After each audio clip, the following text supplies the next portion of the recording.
All right, I'd like to call to order the 8th of December workshop, City of Sisters.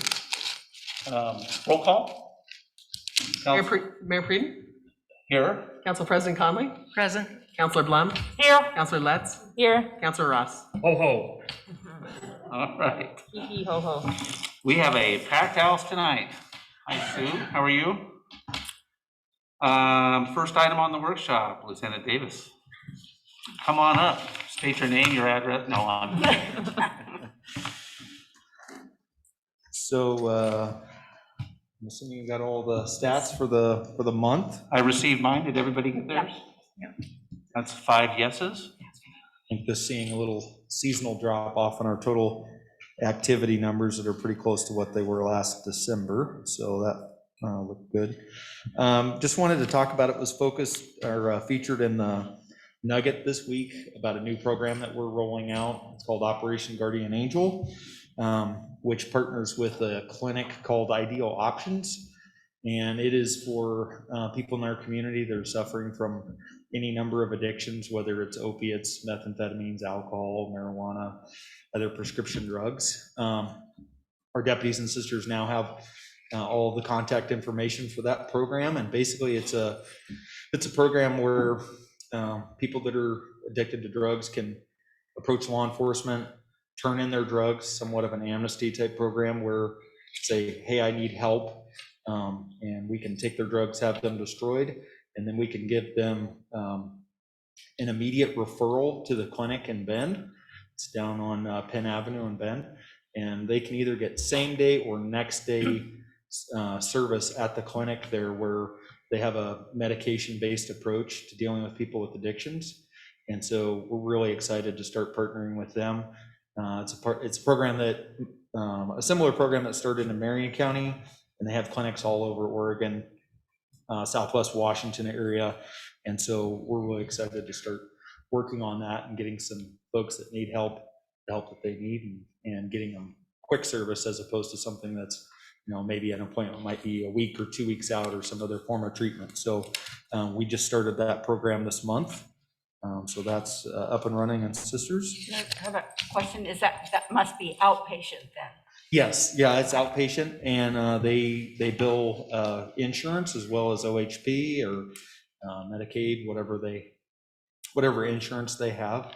And so, and I believe there's also options, for they also help people out who don't have insurance and trying to get plugged into an insurance provider. So pretty exciting program. Do you provide transportation? We will, yeah, we give people rides all the time. And if someone is in crisis or needing that, we may partner with the stabilization center as well. Like say if we deal with somebody in the morning and their appointment isn't until the afternoon, the stabilization center has agreed to kind of be a respite type place for that person to wait until, their clinic appointment time is. And say if we have to have a deputy from Bend get them from the stabilization center down to the clinic, then we'll do that as well. So yeah, it definitely will help people out. Only other thing I really had was just kind of piggybacking on our Houseless Networking group meeting last night. I see Mandy's on the Zoom here, just partnering with her. We actually ran into a gentleman this morning who was in need of some assistance, and we were able to plug him in with Mandy's group to help get him some resources. So I think some of those coordinations and meetings like that we're attending are being beneficial. So thank you, Mandy. I don't have anything else. Unless you guys do. Does anybody have any questions on the statistics or the package that we received? No? How's it going out there? Just a short narrative. It's going good. I like I said, just kind of the seasonal slowdown a little bit. Traffic's kind of been our biggest issue that we've been dealing with. I've been doing some proactive stuff on some abandoned vehicles that we've been working on Adams Street especially. We've been getting some traction there and getting some vehicles cleaned out that have been there for quite some time. Mm-hmm. Yeah. Well, fantastic. Well, we appreciate your hard work. Thank you so much for the update. Thank you.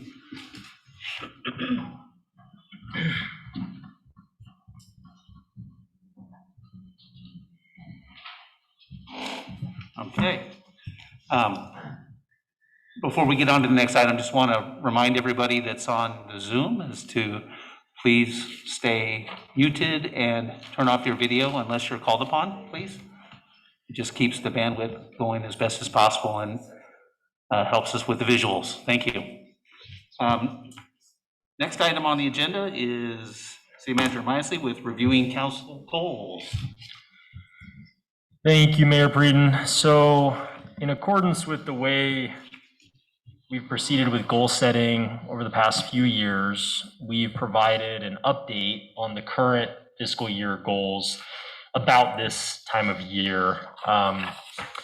Because as you all know, we have set the goal setting date in February. So before we take a bit of a break heading towards the Christmas holiday, we would like to give you all an update on where we currently see progress being made towards goals and the anticipation of the timeline of those goals and if any substantive changes have been made. So we're gonna work through this together. We probably will provide a short 30-second to minute kind of overview of where we are with the goal, pause, take questions, and then move forward onto the next one. Staff is sort of scattered about. I think we got Paul on Zoom, Joe and Scott are in the audience, and as you all know, we all work on a variety of projects together. So we didn't lay out crystal clear which staff member is going to speak to each one. On some of them, maybe multiple staff members will contribute some insights. So I'll kick us off, and then we're going to sort of bounce around to different staff members as we move through these. Sound fair? Sounds good. Okay, great. Sorry for the preamble. So the first item that you all established last year in February to inform the budget making process and this year's budget and fiscal year goals is to conduct a complete replacement of the city's 2011 Parks Master Plan.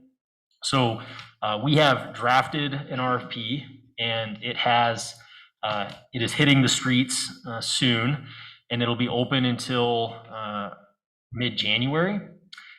Troy Rayburn is going to be taking the lead as it relates to city staff with support from Scott, Paul, and myself, and then working closely with the City Parks Advisory Board. So when we get the RFP proposals back, we'll go through a selection process. We'll get a contract negotiated. It'll come to you all, ideally in February, probably the first meeting in February for your approval. And then we'll be spending approximately 6 months, could be slightly longer, on that project. So we would anticipate an updated Parks Master Plan ready for Planning Commission and Council approval in summer or perhaps late summer, early fall of 2022. So that's the overview on the first item of livability and growth. And just real quick too, color coordination on this list. Yellow means that we're anticipating it to be completed this fiscal year or soon after this fiscal year. Red is we're not moving forward or it's on hold at this time.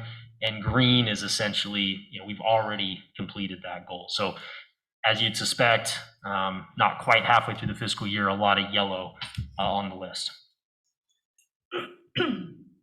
Okay, any questions on the first item? No? Sounds good. Great. Scott, can I pass it to you for number 2 and 3? And I think you can come up if you want. I need to. Do they? Okay, Yeah. thanks. Sorry, we didn't didn't dress rehearse that part. Good evening. So the second bullet there, update the city's 2010 housing plan. That is under process in terms of getting an agreement signed and established for that. If you'll recall, we got some grant money from the state to hire a consultant to go ahead and help us with that process. And so they've made a selection for us with our input, which is Angelo Planning Group, which is the same firm that did our comprehensive plan update. So also concurrent to that is the efficiency measures project. So both of those agreements and scopes of work are being worked out with the state. It has to go through their Department of Justice, I guess, DOJ, to make sure the form and everything is tip-top. So there's a little bit of delay. It takes a while to get through that, but the plan is that we get going with those in January. That's the latest I've heard from Matt Hasty, our consultant, but those two projects will get going in earnest early in the new year. Okay.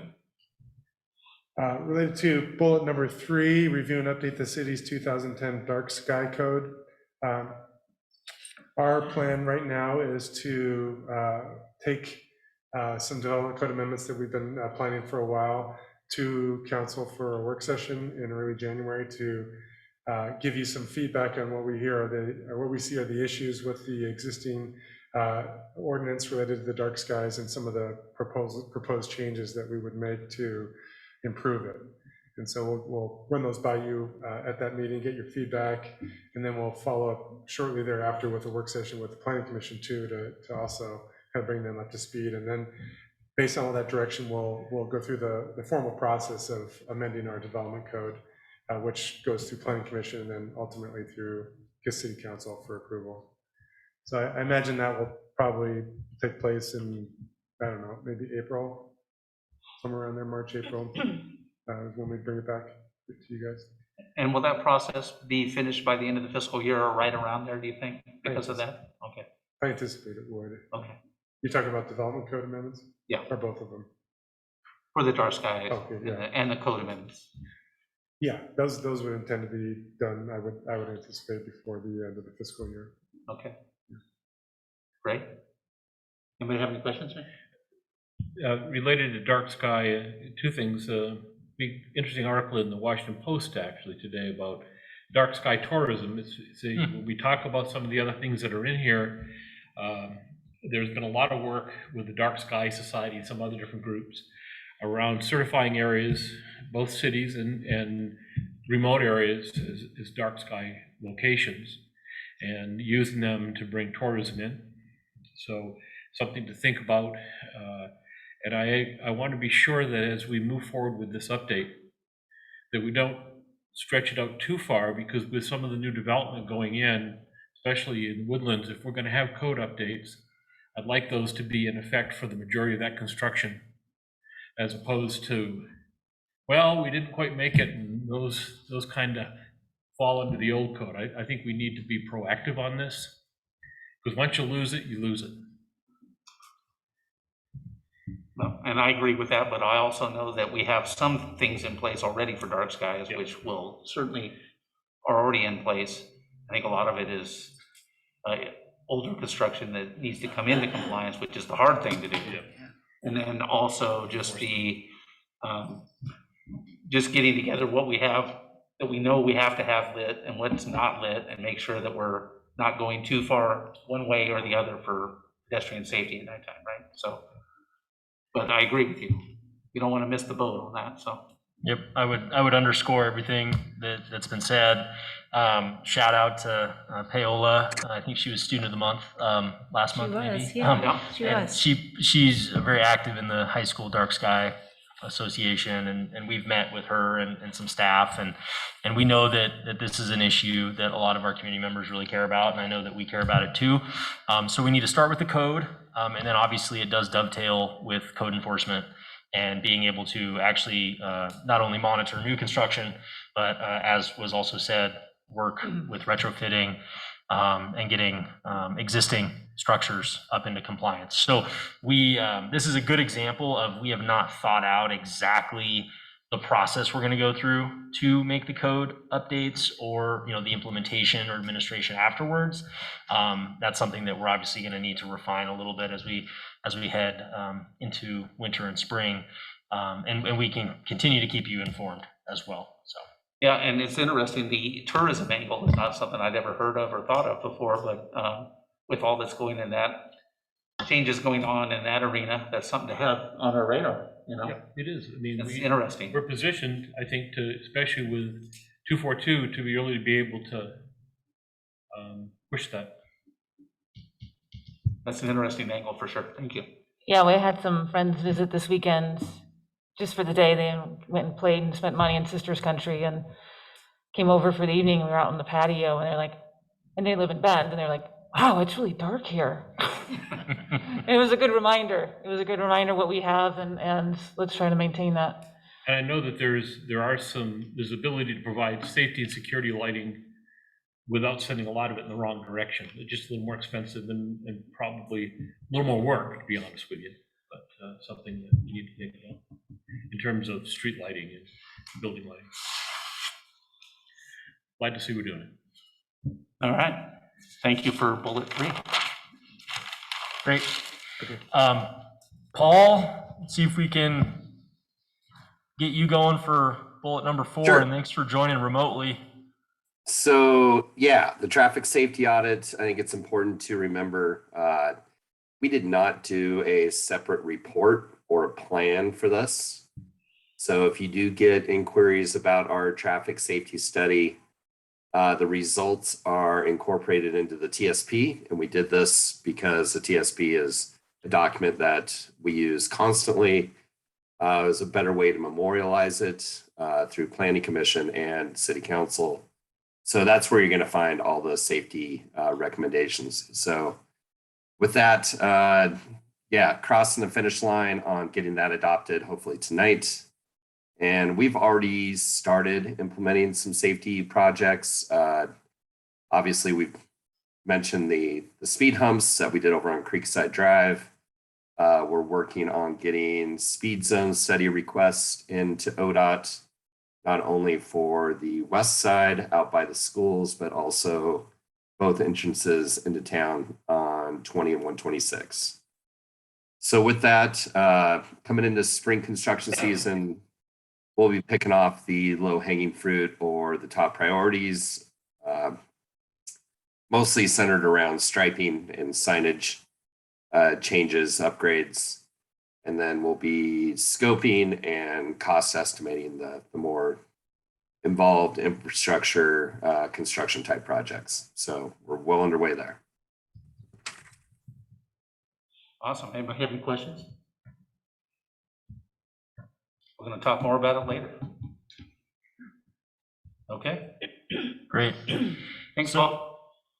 So wildfire mitigation and community resiliency is a new goal, a new bucket, so to speak, that you all added for the first time this last year. And we're not gonna necessarily take each bullet point individually. I want to say a little something, and I'm going to pass it to Paul, and then we can kind of open it back up for questions and or comments. So as you all know, this is a topic that has gotten more attention recently, as it should, and most notably Senate Bill 762 is still in the rulemaking process, but that is now policy, statewide policy. I know Councilor Letts has been tracking that. I've been trying to stay somewhat plugged in. The county has been tracking that, and Chief Johnson from Sisters Camp Sherman Fire District is on the rulemaking advisory committee. So we have a local asset, local resource actually plugged in to that statewide rulemaking process. So I would say that the increasing partnerships with county, state, and federal piece will sort of dovetail with tracking Senate Bill 762. I learned last week that there's a new position through Oregon Department of Forestry that might be able to help with community resiliency and defensible space and other initiatives to support wildfire mitigation. And so, I think it's a shifting landscape that we're going to have to just continue to stay plugged in to. As it relates to, our critical infrastructure, Paul's been thinking about that quite a bit. And Paul, do you mind saying a little bit about the process that we're going through right now to get some consulting services on board, hopefully soon? Sure. I think, just a little bit of background. We're taking a multi-pronged approach to this. We have municipal code language, we got development code language, and we're getting ready to bring to you guys our urban forestry code language. So a large part of that, our urban forestry management plan deals with wildfire and how we're managing our tree infrastructure, both inside the city and outside the city. So that's good work that's going into this. But probably the biggest thing as far as that third bullet and dealing with our critical infrastructure is, this is not in our necessarily our wheelhouse. I mean, we're water, sewer, streets guys. So we needed to go out and get an expert on board. And so we are soliciting for proposals to do that work through hopefully somebody local that we can get on board that does this. It's a profession. They can come in and evaluate all of our infrastructure. They can look at the good work that was done with CPAW a couple years ago. They can also look at our code language, see how that needs to be strengthened up. And obviously this person will want to have be intimately familiar with the legislation that's coming towards us. So that's kind of the biggest thing we have going right now. And we should have that person on board right after the first of the year. The only part I would add from kind of a higher level policy perspective and coordination with the Sisters Camp Sherman Fire District, which is the second, the middle bullet there, kind of the one maybe we haven't touched on as specifically. Obviously, we have a great working relationship with their staff, but to the extent that we get a little better sense of where we are and what Senate Bill 762 means, and we get some input from this consultant, we let the dust settle a little bit. So this won't be in January, but maybe in March or April or May. It might make sense, and I don't know if we've ever done this, to have a joint city council board of directors for the Sisters Camp Sherman Fire District meeting, just to be able to talk through some of these challenges and opportunities, and where the partnerships are happening, where they could be happening. So that's just another idea that staff's been thinking about a little bit. So questions, comments on this goal, or I should say kind of bucket of goals? Well, I think that's a good idea. I mean,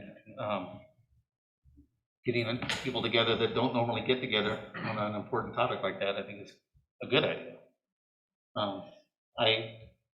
I'll be honest, I love having Councilor Letts on the council, because this is an area of passion for her, and so I'm going to defer to her for a lot of the information on this. So what do you think? It's all gonna burn. Good. All right. No, Are we on the same calendar's cycle as the fire department? Do you know? Are they December to December for budgeting purpose, or are they like us, July 1? I want to say 99% sure they're on the same fiscal year we are. So we should I meet suspect sooner it's rather special than later. district they are. Yeah. So meeting sooner rather than later would be a good option. Yeah, I think so. I mean, they obviously have some volunteers that they leverage, and to the extent that we don't have a staff person who oversees this topic, I think it's like a lot of staff, myself included, we know sort of what they do, or we know some of the things they do, but we don't know exactly where it starts and where or stops, and then how our fall cleanup measure, or spring cleanup measures could fit together, and how Firewise at the county level fits together. There's no one that's kind of plugging all those things together and really emphasizing and promoting and encouraging or incentivizing or enforcing that those things occur. And so anyway, I don't know if that's something that they should do. I don't want to say do more of, or we should do more of, but we should talk about it collectively is I think kind of the point I was trying to make. I think it's a smart idea. Yep. I truly do, to get together sooner rather than later with their board, and of course the fire chief, but whoever, and kind of talk about where they are on this. Are they taking steps in their own mind about what they're doing? And I think that it's a wonderful opportunity for two public agencies to cooperate. Ours from the city perspective, they're from the protection perspective, but we all have the same goal in mind: safety of our citizens and protection of property. So to me, it makes total sense. And I think that the emergency preparedness and you know, and stuff like that gets wrapped up into a lot of this too, that we don't talk enough at a higher level, I think, you know. It's a lot of back channel, I get that, but I think it's a good idea. Would it make sense to invite Oregon Department of Forestry, since they have a paid employee now specifically designed to do wildfire mitigation, because we have ODF property in the city limits? Possibly, I would recommend that, you know, you let staff, let Chief Johnson and I talk about kind of, you know, how the meeting should be structured to some extent, kind of what the agenda items would be, so that we can make sure we're educating, you know, our respective boards and elected officials on what we do, on what we don't do, on what our priorities are. And if that could or should include ODF, the new ODF employee, I think we need to learn a little more about it, but I think that could be a great opportunity as well for us all to meet that person and understand what that new resource potentially is. So. And I think overall, this is just another example of how the city's growing and our responsibilities are growing with it. And this is certainly an important topic, obviously. And this is a possibly good way to get a lot of that out.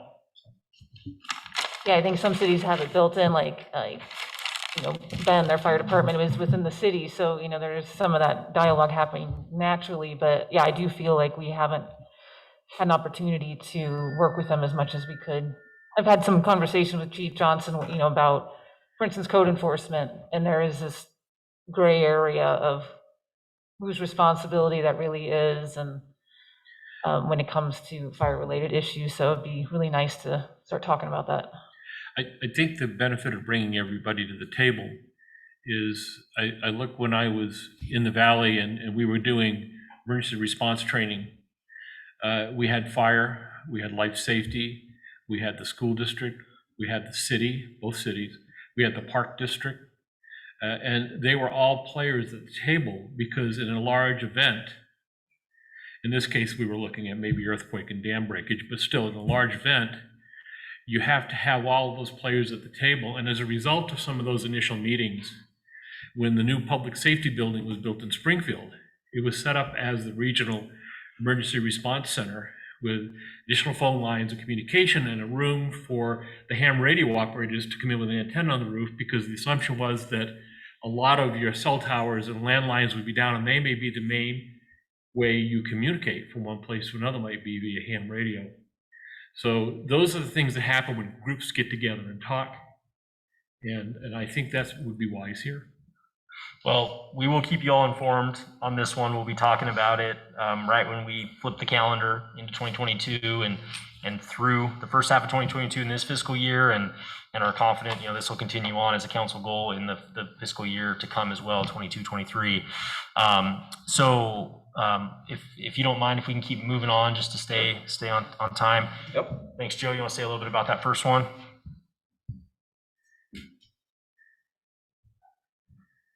Yes, thank you. So the first bullet point there under economic development is the review, collection, distribution, and transparency of transient lodging tax funds. Obviously, as you well know, that concurrently happens. And the staff wanted to present to you kind of where we are in terms of what are we using with our restricted funds, what is the restricted reserve, things like that. And we will also be presenting to you kind of a memo of where we are, not only on that end, but short-term rentals, and kind of looking at this holistically to see where some of these funds are going. So that's kind of the long and short of it there. It's not too much of a fancy item, but nonetheless, very, very critical and good for everybody to understand, maybe just on a one-off basis instead of looking at it during the budget process, amongst other things. You kind of glossed over at the beginning, but I mean, for this so we adopted these goals.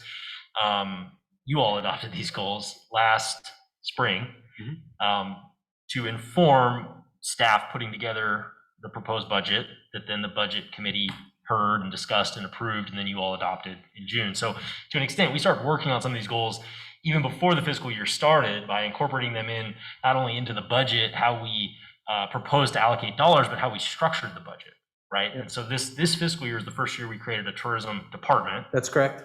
and to actually create a tourism reserve to be able to track, as Joe mentioned, our restricted funds that maybe we aren't completely contracting for someone else to provide a service.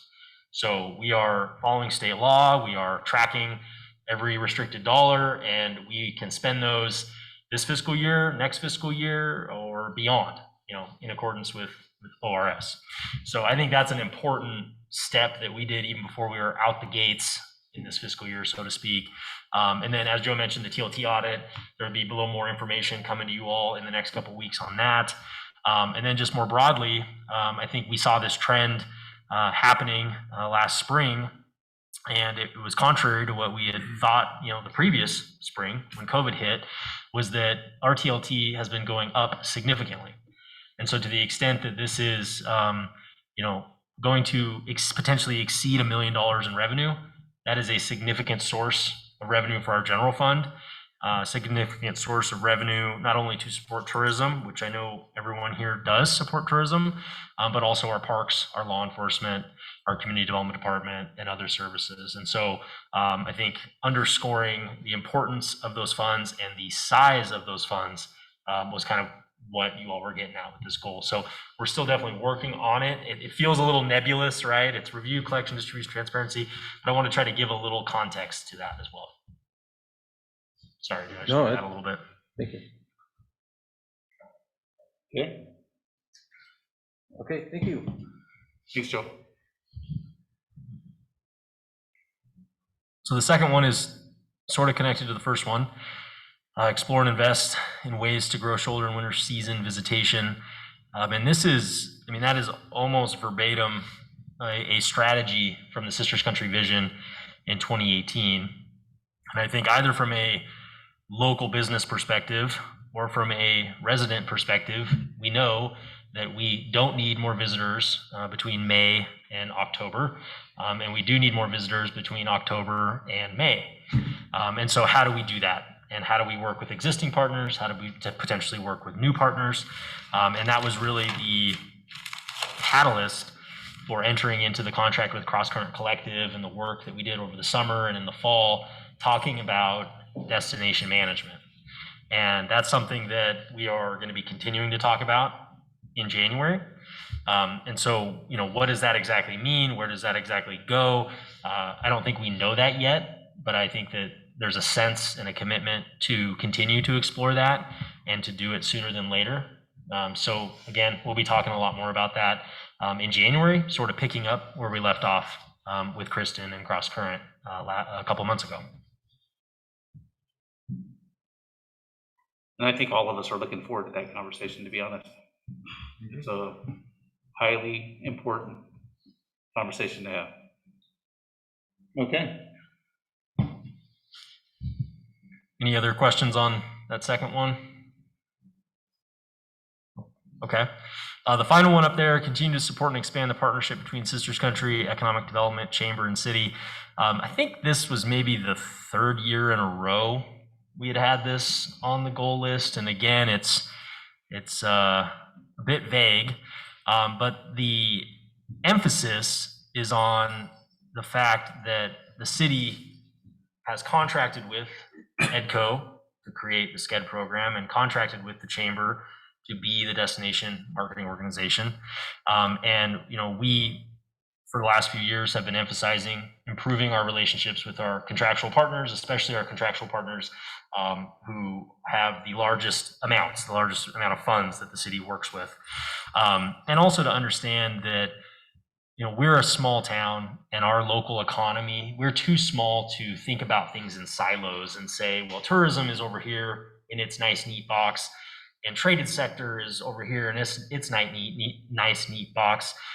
We understand now more than ever that childcare, workforce, housing, those are issues that affect tourism businesses, traded sector businesses, and how are we coordinating not only to support existing businesses, but how are we also leveraging the resources that go into those programs and those partners and relationships to potentially attract new business or expand existing business. So again, something that we've been working on. It's hard to show a clear picture of exactly, what that is or what the final outcome is.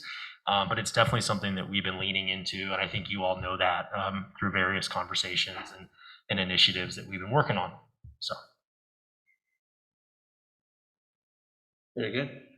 Any questions? Okay. Paul, can you take this one?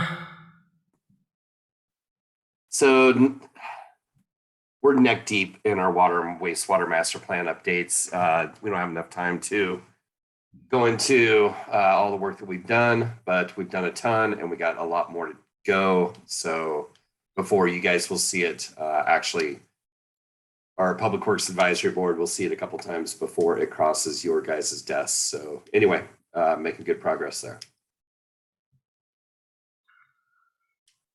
It's been a hot topic in the Nugget.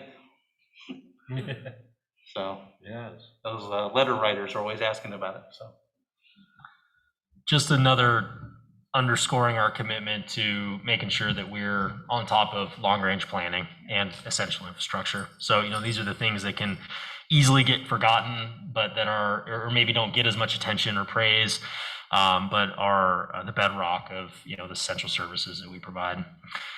So the second item there, East Portal, and one thing too that we didn't do is we didn't amend the way that we worded these goals last winter. So, we are moving forward. We are partnering with the Forest Service on trying to acquire East Portal. ODOT is not as integrally involved, and we are hoping to be bringing some additional information forward to you all in January. So we are working on that one. We expect to get it completed, hopefully, in this fiscal year. How many times have we said January? Right. January. Yeah, it's Yeah. 2020, the start of 20, you picked up on the theme for sure. Yeah. The start of 2022 and the first half of 2022 is going to be busy because we've got a lot of good stuff and a lot of important stuff to be working on. no time to quit. Nope. So kind of as Paul summarized the master plans on Locust US 20, and we've kept you all informed in terms of the irons in the fire that we have to try to identify funding to be under construction, hopefully in 2023 or 2024. We've got an opportunity through the State Enhanced Program that we should hear back in March.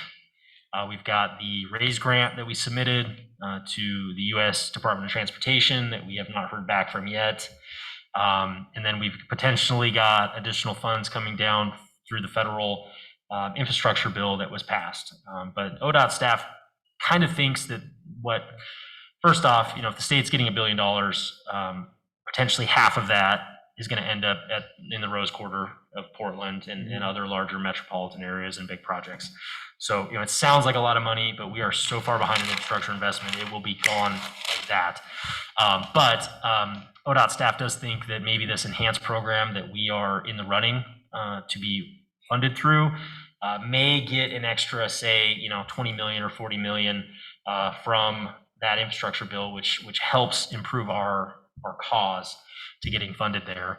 I'd say the final piece, if we're not successful on those two opportunities, is to work with our congressional delegation through congressionally directed spending opportunities, AKA earmarks, because the amount of funds that we're seeking, $2.5, $3.5 million in the federal budget, is a small amount. So we will stay engaged with them as we head into early 2022. Paul, I see you unmuted. Do you have something to add? Yeah, I think we do got a funding commitment from the county, which is good.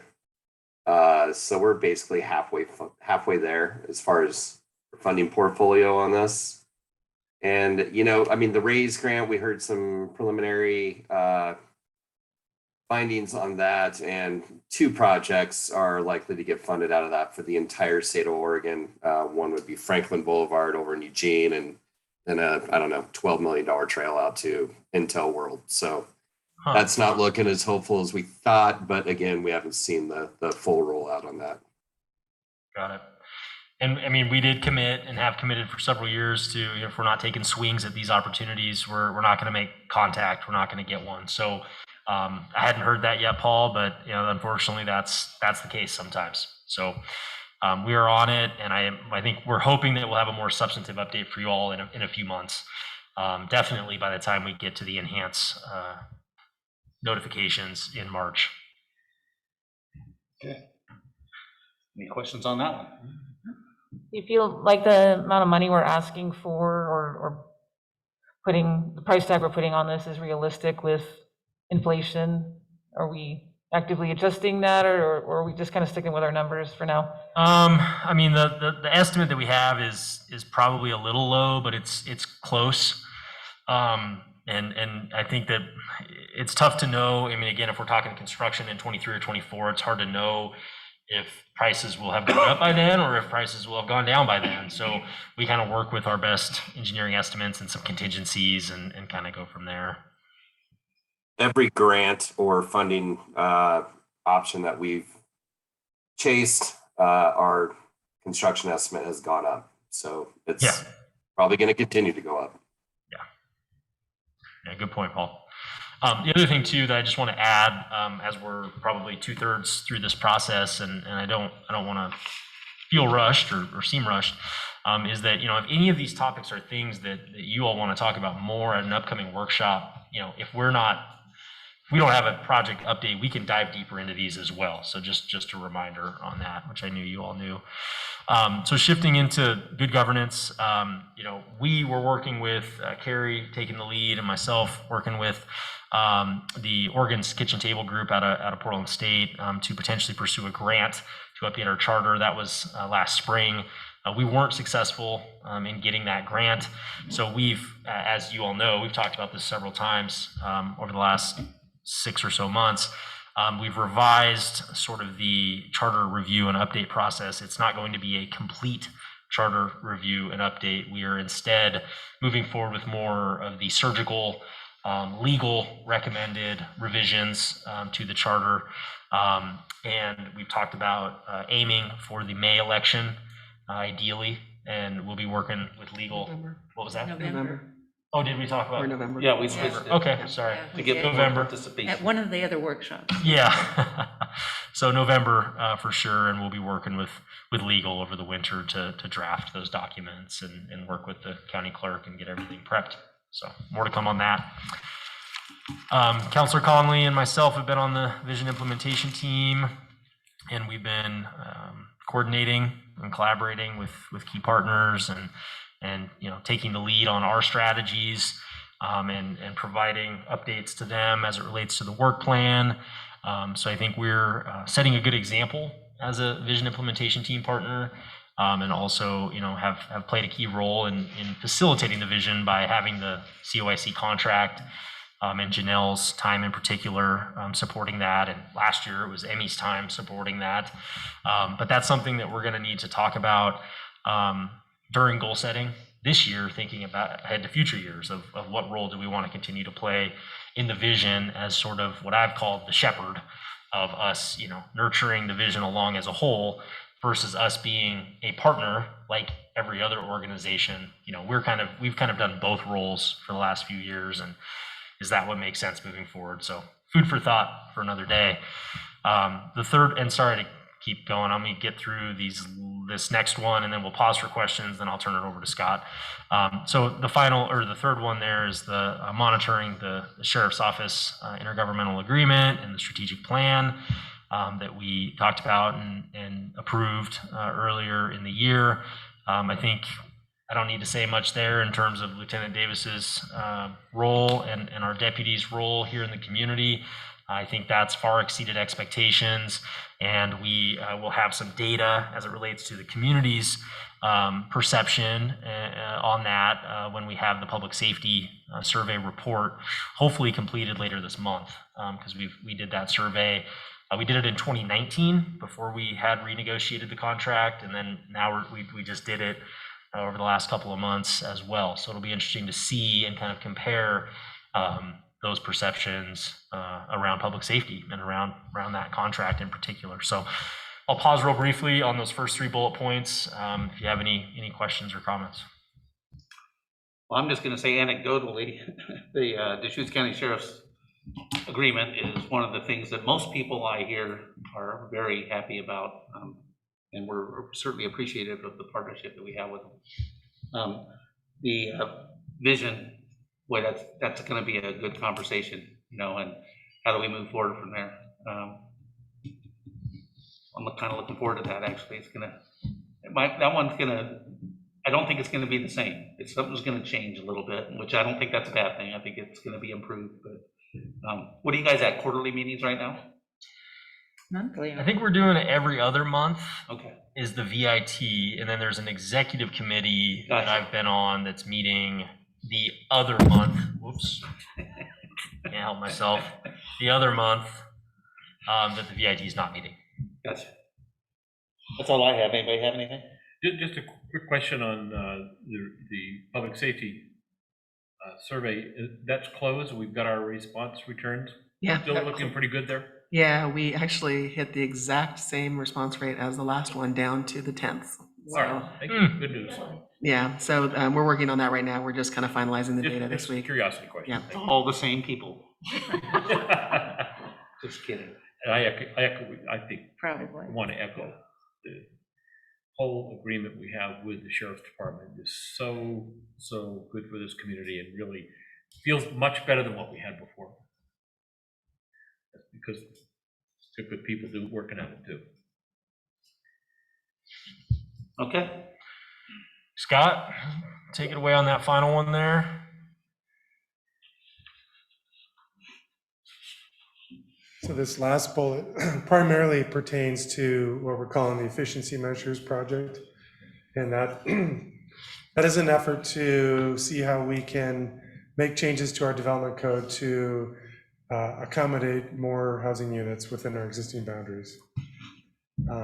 It's a step that's required by the state prior to any proposals for urban growth boundary amendments.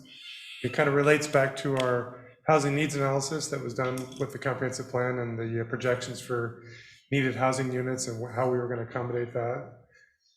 That also is a project that we got a grant for that we're also having a consultant to help guide us through the process. And the good news is that that is APG as well.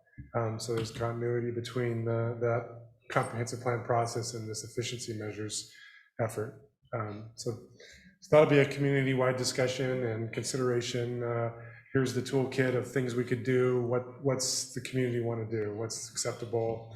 It's going to be a public process, primarily through the Planning Commission and then through the council. And so that will be occurring somewhat concurrently with the housing plan, starting in early January, February, and going through, not sure how long exactly, but six months or 6 to 8 months, potentially longer to actually get the code amendments adopted. And just so it's clear to everybody, this is a state mandated planning goal, correct? Mm-hmm. Yeah, it's something that, we have a housing needs analysis that we're required to do that shows a need. We don't really have the ability to accommodate with that within our existing boundaries. So the state's, pretty much asking how you're going to accommodate that. We don't know if it's going to be all efficiency measures being able to accommodate all that within our existing boundaries, or is it going to be a combination of that and a potential UGB amendment? We just don't know. The only part I would clarify is, the comprehensive plan, we're required by the state to have a comprehensive plan. But House Bill 2001 required cities over 10,000 population. Is it House Bill 2001, I believe? Yeah, it required cities over 10,000 population to essentially adopt certain efficiency measures. And because we're under that, we're not required to do it. So we're shifting into the category of we could do this or we could not do this. It's less of a, kind of mandated process. So there's definitely still state procedures we have to follow and things we have to consider. And there's things the state would like us to do, but it's not a requirement necessarily. Thanks for the But clarification. it'd probably be pretty tough to get a UGB expansion if we hadn't at least considered that. That's correct. Oh, absolutely. Yeah, and that's the key word is consider. What that exactly means is open for interpretation, but I think it's more than just consider. I think it's make changes to your development code to accommodate things. Great point. All right, any questions, anybody? Okay, thank you. Okay. Paul, can you speak a little bit to the energy piece? I know we've been talking with CEC and you've got a big project underway as it relates to energy efficiency in our facilities. Sure. So we really moved into more of an action plan kind of strategy for environmental sustainability. We kicked off the wastewater treatment plant solar panel project, which is underway. Panels are ordered, should be installed in the spring. We've been doing lighting retrofits. We did one already at the Maida Bailey building. Next on our list is the Public Works shop. And then obviously the electric car charging stations at City Hall that will be put in the spring. So kind of getting out in front of the actual planning that we'll put together with city staff later on this spring, actually getting some stuff going on the ground and actually getting improvements installed. Paul hit on that second bullet point too. So we've got a partnership with the Deschutes County Library District to co-fund the installation of electric car charging stations out here. And we've worked with their facilities team quite a bit in the fall. Paul, I think we got the chargers ordered, but there's, as you all know, supply chain issues. So we've got a long lead time, but we're hoping to get those installed in the spring. Yep, everything's ordered. Great. And then let me hit on the final bullet, and then we can kind of open it up for questions and comments on this piece. So the Upper Deschutes Watershed Council, they're going to be doing their value engineering on the Creekside Whitechoose Creek project, and they're going to be doing that this winter. So we'll be getting some updates either for the Parks Board and/or Council, so that we know what from the original design is going to be trimmed back due to cost. And they've secured several $100,000 in grants, but that's still about only half of what the estimate was when they completed that work a couple of years ago. They got delayed with COVID, so their 2020 projects became 2021 projects, and their 2021 projects became 2022 projects. This was supposed to be a 2021 project. So they've told us that it's, mission control go, and we should be doing this in the late summer, early fall of 2022. As you all remember, we originally wanted to align it with our sewer relocation line project and Creekside Bridge, pedestrian bridge project. So we moved forward with those, but this got delayed a little bit on their end. But they're great partners. They're working hard on it. They've said it's a priority as we head into 2022. So another thing I wanted to touch on real quick as far as sustainability is we are updating our water management and conservation plan this year, which that's going to be huge for the city as we continue to grow and start working to better manage our water and conserve that valuable resource. So making progress on that as well. Okay. Oh, sorry. Yeah, go ahead. No, I was just, if there's any questions on the environmental sustainability piece, questions or comments? What type of electric car charging? Are we getting level 1, level 2, level 3 chargers? Does anybody know off the top of their head? Level 2. That's what I remember, Paul. Yep. One's too slow and 3's too fast, or vice versa. Two is the sweet spot. So it was, I don't know brand or anything like that, but it was level 2. Had a lot to do with the existing electrical service that the library is running off of as well. Okay. Paul, will you take Adams Ave, and then I'll just back clean up there with the last one. Sure. So we are at 60% design. We've done our staff review of that and turned that back to the engineering team, and they've revised those plans. We were taking those to our Public Works Advisory Board next week, and then we'll be with comments and feedback from that group entering into 100% engineering and project specifications. So we are planning on having that essentially ready to bid in May. So I know we don't have funding authority to go to construction yet, but we'll be ready. Excellent. So final item on the list, we didn't plan it for it also to be the only red one, but it just is the way it is. And, this was talked about again last year during goal setting, and it was something too we talked about with the fire district when we were updating the urban renewal plan and reallocating some of the funds, is that we could potentially leverage some dollars through the grants, loans, technical assistance category to help downtown business owners or downtown property owners update, retrofit buildings that might be susceptible to wildfire or to fire in general spreading through downtown. And so this is definitely something we want to move forward with, but even before we had a vacancy in the principal planner position, we had said, given all the other items that we've talked about that our community development department was pretty tapped, this was the item that fell kind of lowest on the list in terms of being able to move forward with creating this program. So we could, kind of contingent on the wildfire and resiliency goal up higher, this could be something that maybe we get some help from a different entity or different employee, or maybe it's something that the consultant that Paul mentioned could potentially help guide us on. Maybe it's something we could work with Elaine Howard on. It's something, again, we want to work on, but we just don't have the bandwidth right now, and we're not sure if we're going to get to it this winter or this spring. The goal would obviously be to be doing the retrofits ideally in the spring or early summer before wildfire season.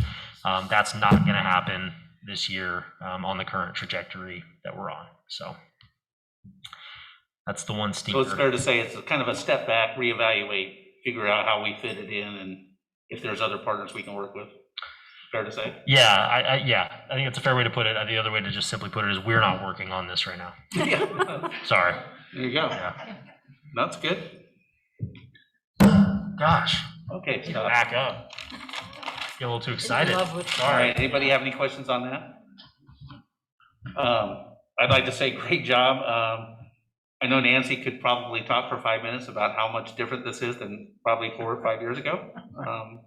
We don't need to really get into that, but I know we all appreciate all the hard work that our staff does working on these goals, all of them. So thank you very much.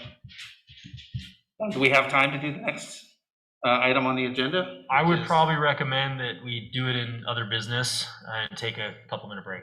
Okay, let's do that. Good recommendation. So workshop is closed.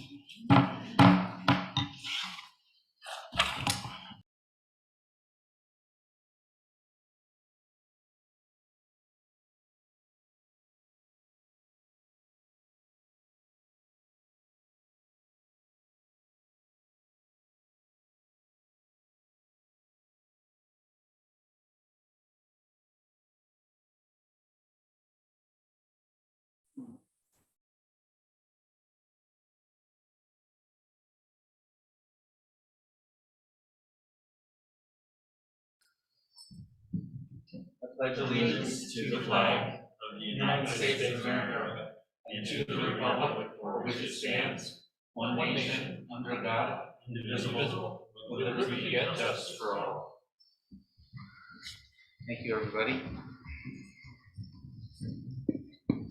Roll call, Carrie, please. Mayor Frieden, Here. Council President Conley, Here. Councilor Blum, Here. Councilor Lutz, Here. Councilor Ross. Present.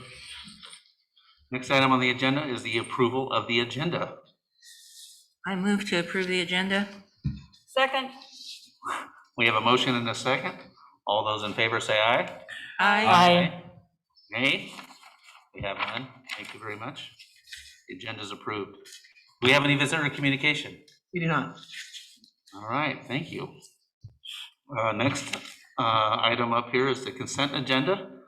We have minutes, bills to approve, lease agreement, extension of the public transportation services, some good stuff in there. Can I get a motion on the consent agenda?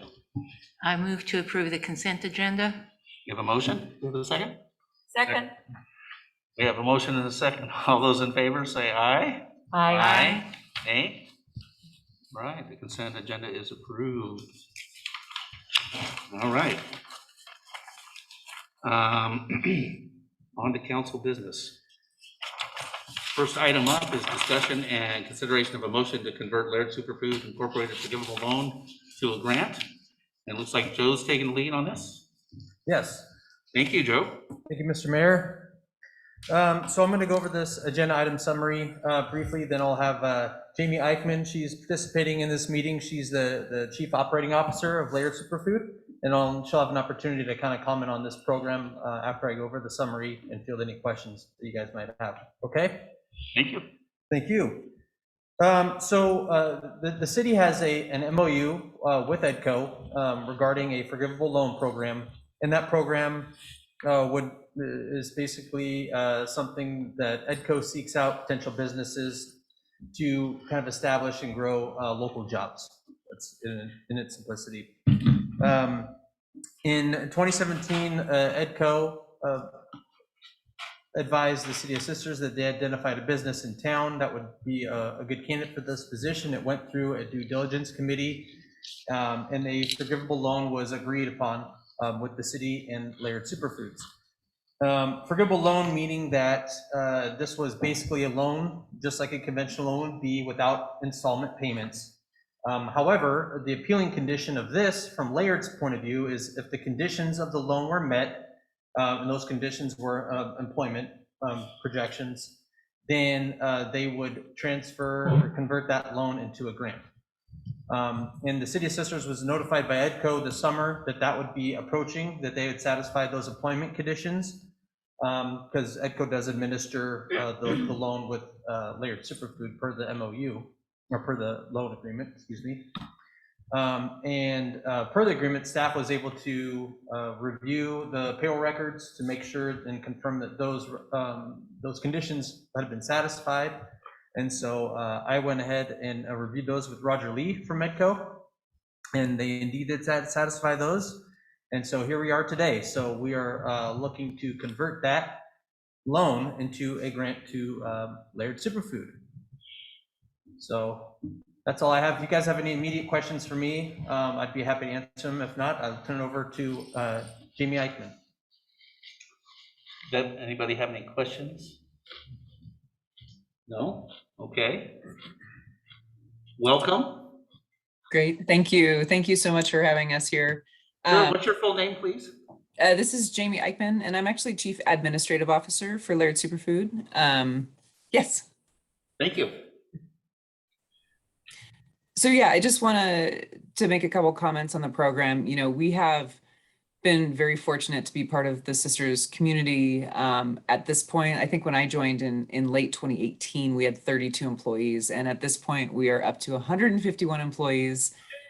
Primarily, I would say probably 98% employed in Central Oregon, primarily in the Sisters community. So, you know, the grant funds from this program, or the loan funds rather, really helped us to kickstart the business. You know, we were able to build the employee base, and since then provide the training to keep those employees around. And then also what's been really cool to see over the past number of years is that upward movement of some of those employees as well. So not only are we being able to hire in that base level employee because of these types of programs, but actually help our community grow and thrive in their careers. So it's been a really amazing opportunity, and it has really helped us from the very beginning to build what we needed to be a successful organization. And so I just want to say, first and foremost, thank you to the City of Sisters for you know, supporting us from the very beginning. And I know we have ongoing conversation about how we can help contribute and continue to help the Sisters in Central Oregon community thrive. And so like, these are the starting places for it. And so, yeah, it's been a fantastic program, and we are so thankful for the opportunity. And we're thankful as well for having you in the community, and we're happy that you've been successful. 32 to 151 is quite a bit in 3 years. So does anybody have any questions for Jamie?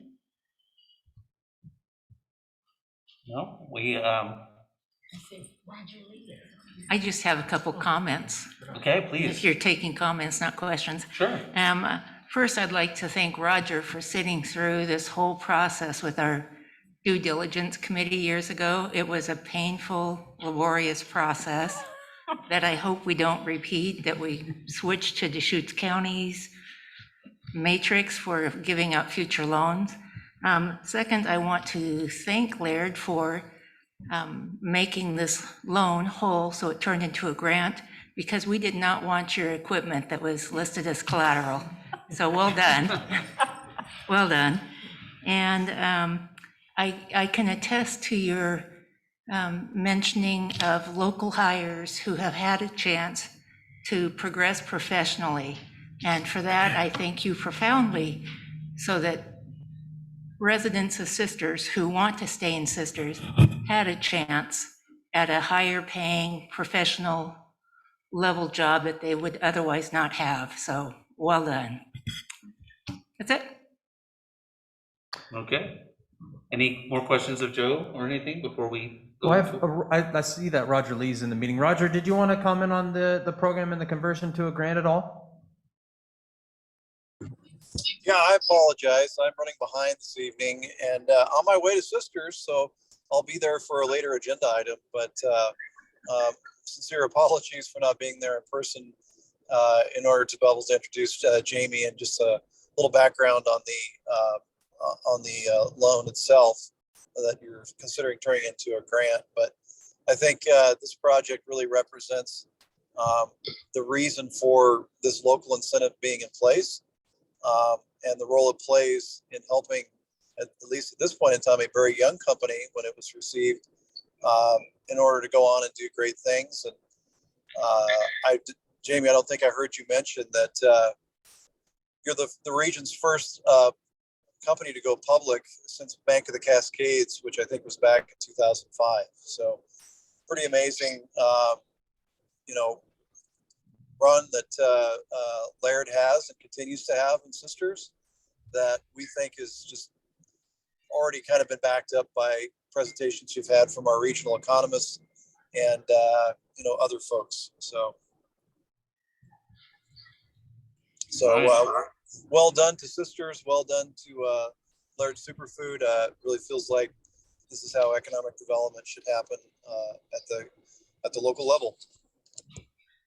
Yes, and thank you to EDCO as well for your facilitation and the pipeline that you've brought to the area, to be honest with you, that Laird is certainly part of.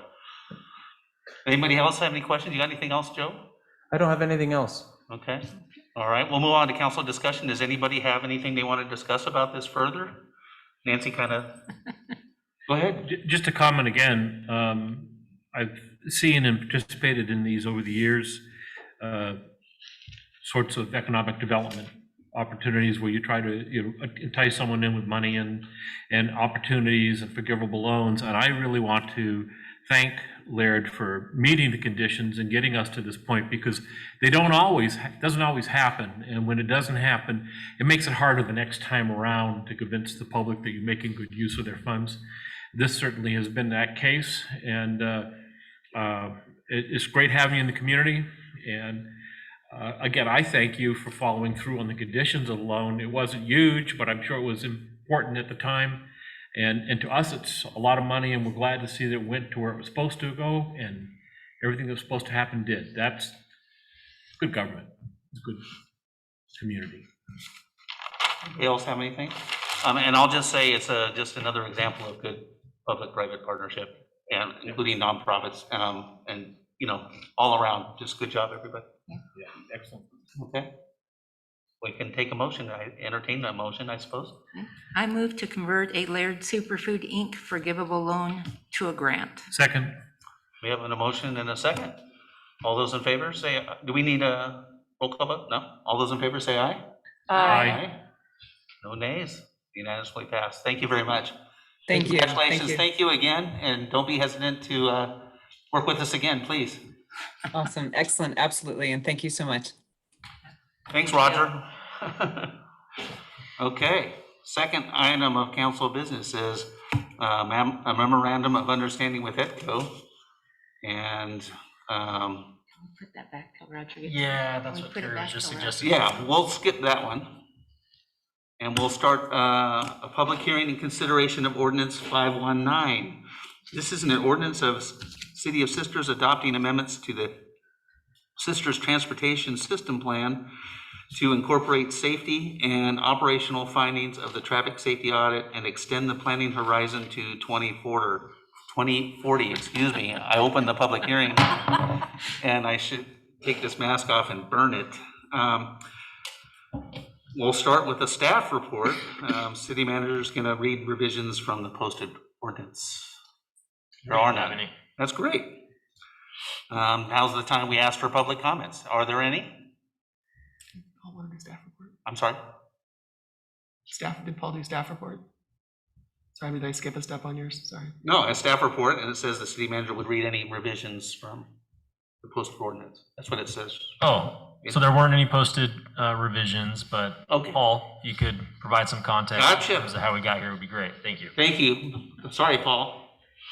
No, more than happy to. Thank So in front of you tonight is a kind of a long, hard-fought project that we set out on last spring and worked diligently with not only you all, but our Public Works Advisory Board, and then the Planning Commission last month to bring the amendments into what will be the 2021 Transportation System Plan update. And they include safety audit findings from our safety audit study that we did the previous summer, as well as everything to extend our planning horizon out to 2040, which included collecting a lot of trip data, evaluating the system, growth projections, both past, present, future, and coming up with a plan that's going to take us out to, for another 20 years or so. So with that, we brought it to you guys on October 13th in a workshop. You provided some great feedback for us. There's some additional areas of concern that you all had. And so we incorporated that, and that was in the red line document that is in the packet, which included investing in our electric vehicle infrastructure, leveraging advancements in what we call smart transportation technology, which is those driver feedback boards that you see on the ends of different routes, alternate routes around the country that tell you, not only users who should use the alternate route, but the time savings in doing that. So we're able to incorporate that. There's concern about managing the school traffic on the west side of Sisters, especially with the elementary school going out there. And then also working with ODOT to manage our traffic speeds coming into town. Updating safe routes to school plan, again, with the elementary school moving outside of town. And then just making sure that we're putting good language in there to look at our toolbox of traffic calming solutions to provide, just safer, what I call, or what we all call local routes through town, or parallel routes to the highway, which include, Jefferson, Washington, Adams, Maine, Hood. So we got that language in there. And then, we brought it to the Planning Commission in November. Got good feedback from them as well that got incorporated. And then, we're ready to kind of close this chapter and start using this document to get some stuff done. Fantastic. Now, do we do questions now or do we do it after public comment? After the public comment. Okay, thank you. Thanks, Paul, appreciate it. So now we're going to ask for public comments. If anybody on the call or the Zoom would like to make public comments, your opportunity is right now. You can unmute yourself. I see none. Okay, thank you very much. So I want to close the public hearing and we're going to go on to deliberations and or questions, comments. I have some questions. Please do. Paul, in your memo on this, you talk about an always stop on Larch and Main and a potential always stop on Fir and Elm where they intersect with Main. Whereas the Planning Commission memo says that the always stop will be on Main at Fir and Elm. And the figure that shows where the stops will be shows always stops at Fir and Larch. So which ones are for sure and which ones are potential? They're all potential. Nothing's for sure yet. Okay. I'd say the closest one would be Larch and Main. So. Okay, Larch and Main is, and the other two are more potential. Or just longer term, yeah. Okay, so you might look at the figure on 3-3. Because I thought it looked fine for what we Okay. needed to do, yeah. And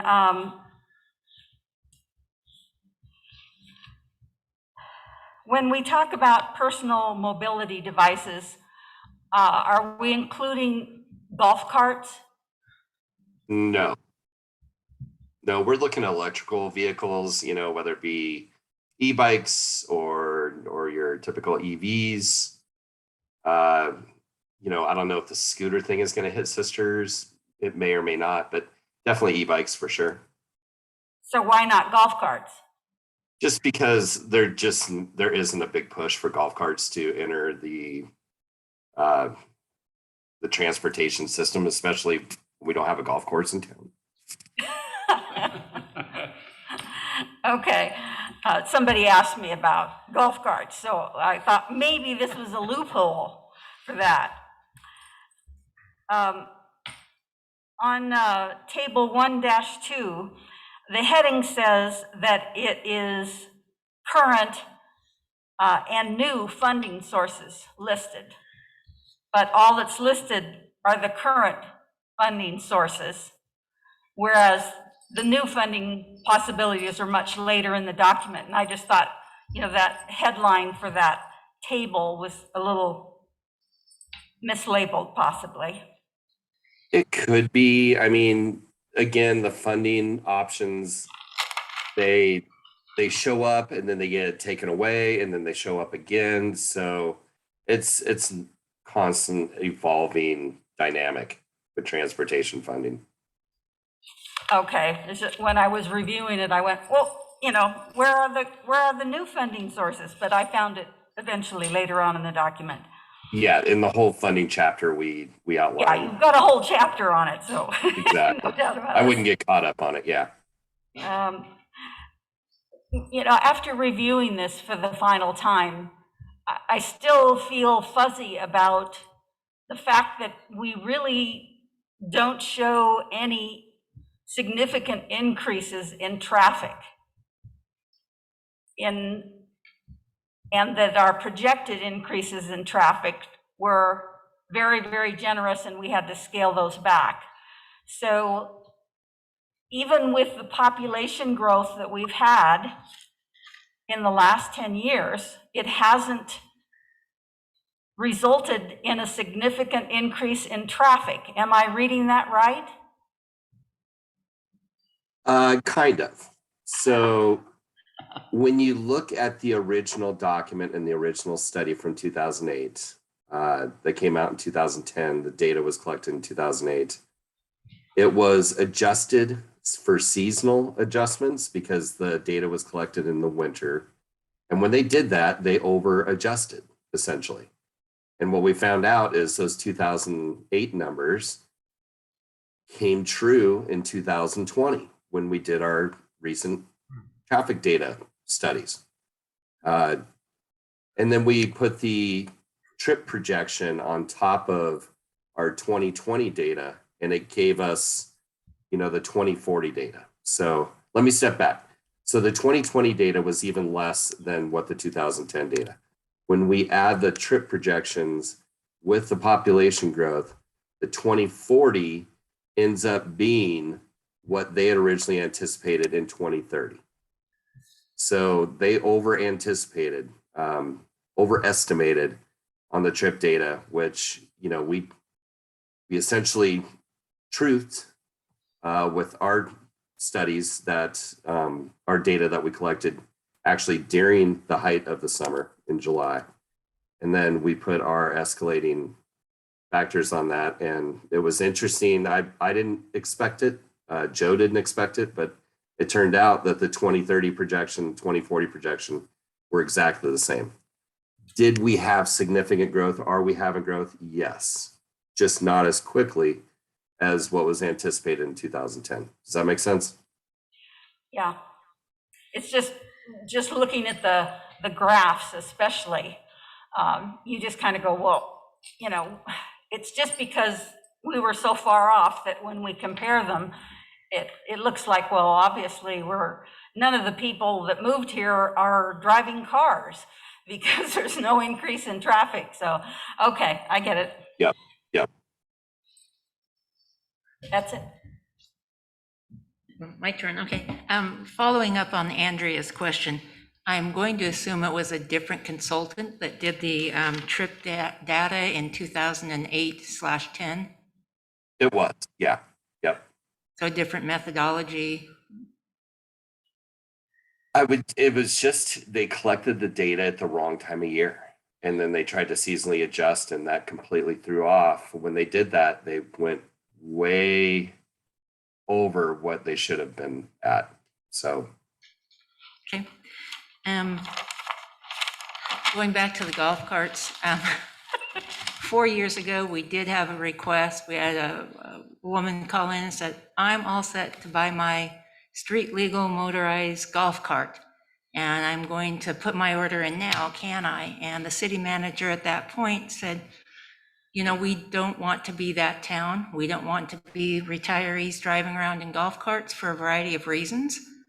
One, they're really hard to see and we have a lot of traffic on our streets and we don't want to add to that safety concern.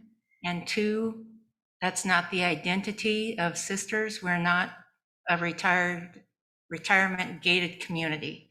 So I don't know if there's some way to address that in code going forward so that we're not constantly talking about golf carts again and whether or not they're allowed on the city streets.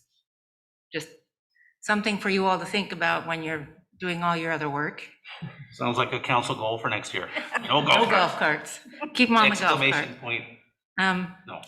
And then just a couple of comments, and that is, I like to think I'm fairly tuned in to what's going on at City Hall.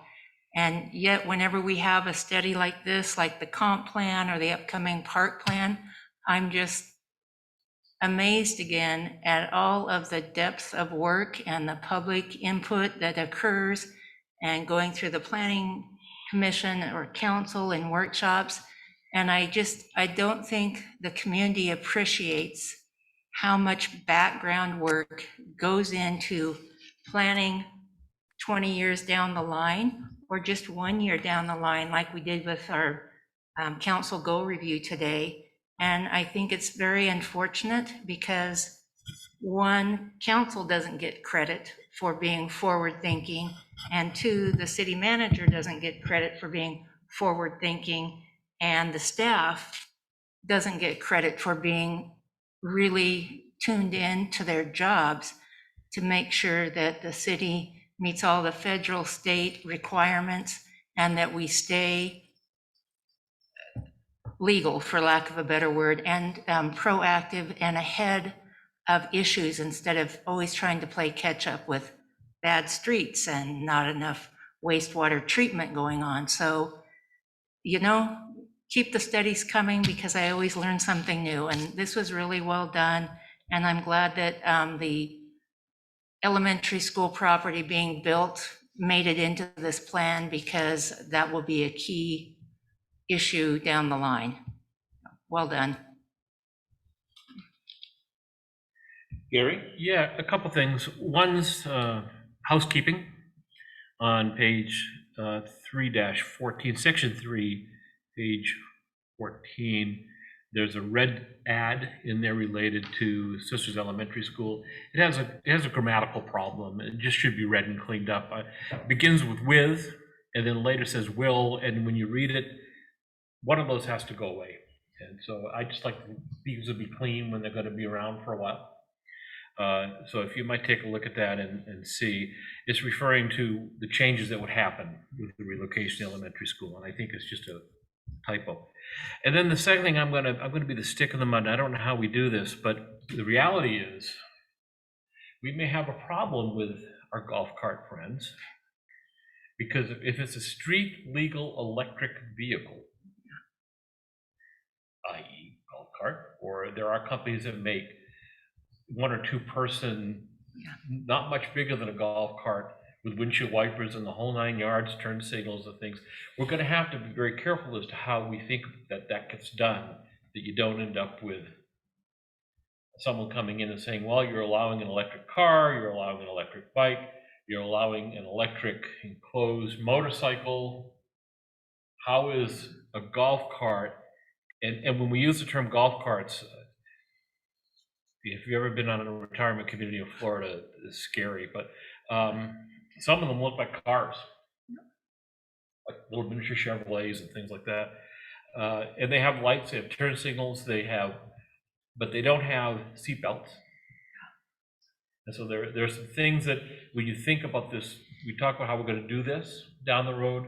I think we just need to be very careful, maybe some legal advice on how we do it so it doesn't, we're trying to move one segment down while moving every other segment up in terms of electrical transportation. So I'm not being the difficult one, just thinking about it as I think about what I've seen in communities in Florida, and I'm with you. But some of these things are really getting to be more like vehicles than they are like transportation on the golf cart with your clubs in the back. Okay. I think, nothing in this document precludes that, nor addresses that. So, we feel that, it's probably something better left to the Department of Motor Vehicles to regulate. Yep. Especially with licensing, and then our sheriff to enforce. Okay. Well said. Thank you. Jennifer, you got anything? Just some comments. I think that the process went really well, and I echo Nancy. It's always amazing to see these documents and know how much work went into them. So again, appreciate all that work. And I saw some really great additions, I think, that came out of the meat grinders of our workshop and the Planning Commission. So I was happy to see a lot of those additions, especially around electric vehicles, because whatever form they take, they're going to be in our future, and we need to get ahead of it. And that will be a good thing for the most part. And kind of doubling down on making sure we have a safe bike ped infrastructure as well. I really appreciated everything in there about that, because if we want to do anything to reduce traffic that we have control over, we can't control too much over what's coming in and out Highway 20 or 126, but we can try to create an environment that once people are here, they feel very comfortable to move around under their own power and help reduce traffic within the community. So I think we're well set up for that. So thanks for all the hard work. Thank you. And I'll say one last thing. It's more of a comment and a highlight. If anybody out there listening or out, everybody here should remember that this is a plan through 2040, and the estimated total cost of this transportation plan is $30 million. This is not a joke. It's not lightly thought of. It's a real plan, and I appreciate all the hard work, and I echo the sentiments from my fellow counselors. So thank you very much. Any other deliberations or questions? All right, we can entertain a motion to read by title only. Mr. Mayor, I move to have the city manager read ordinance number 519 by title only. Do we have a second? Second. All right. The motion has been made and seconded. Let's vote to be read by title only.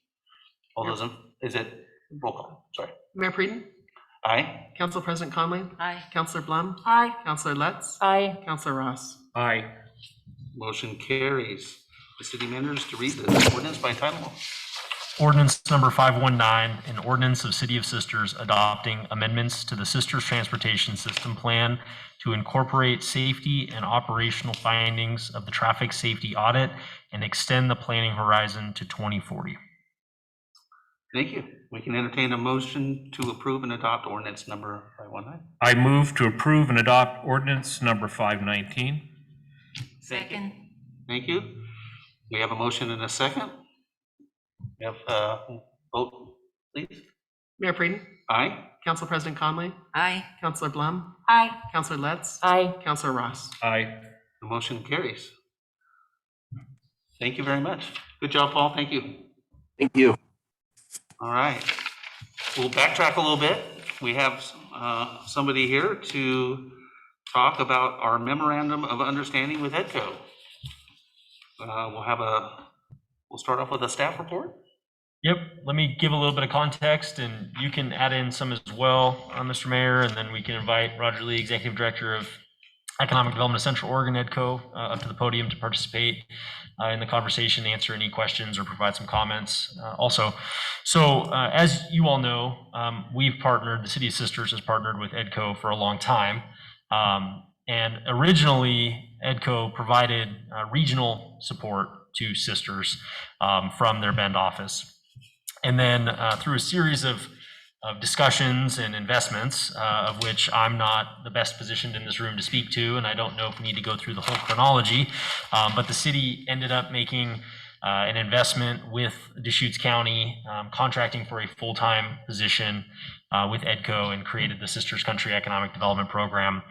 Most recently, the City of Sisters entered into an agreement in 2019 for a 3-year contract with EDCO for that program, and funding the position, the Economic Development Director position that was previously occupied by Cappy Lewis before she took a position with Business Oregon a few months ago. So at the time that Cappy left, the city council decided to ask EDCO not to fill that vacancy with an interim position, and wanted to take some time to discuss with the SCED board and discuss as a body whether to fill that vacancy. And in effect, by not filling the vacancy would mean ending that existing contract, that existing MOU for the full-time program and the full-time director.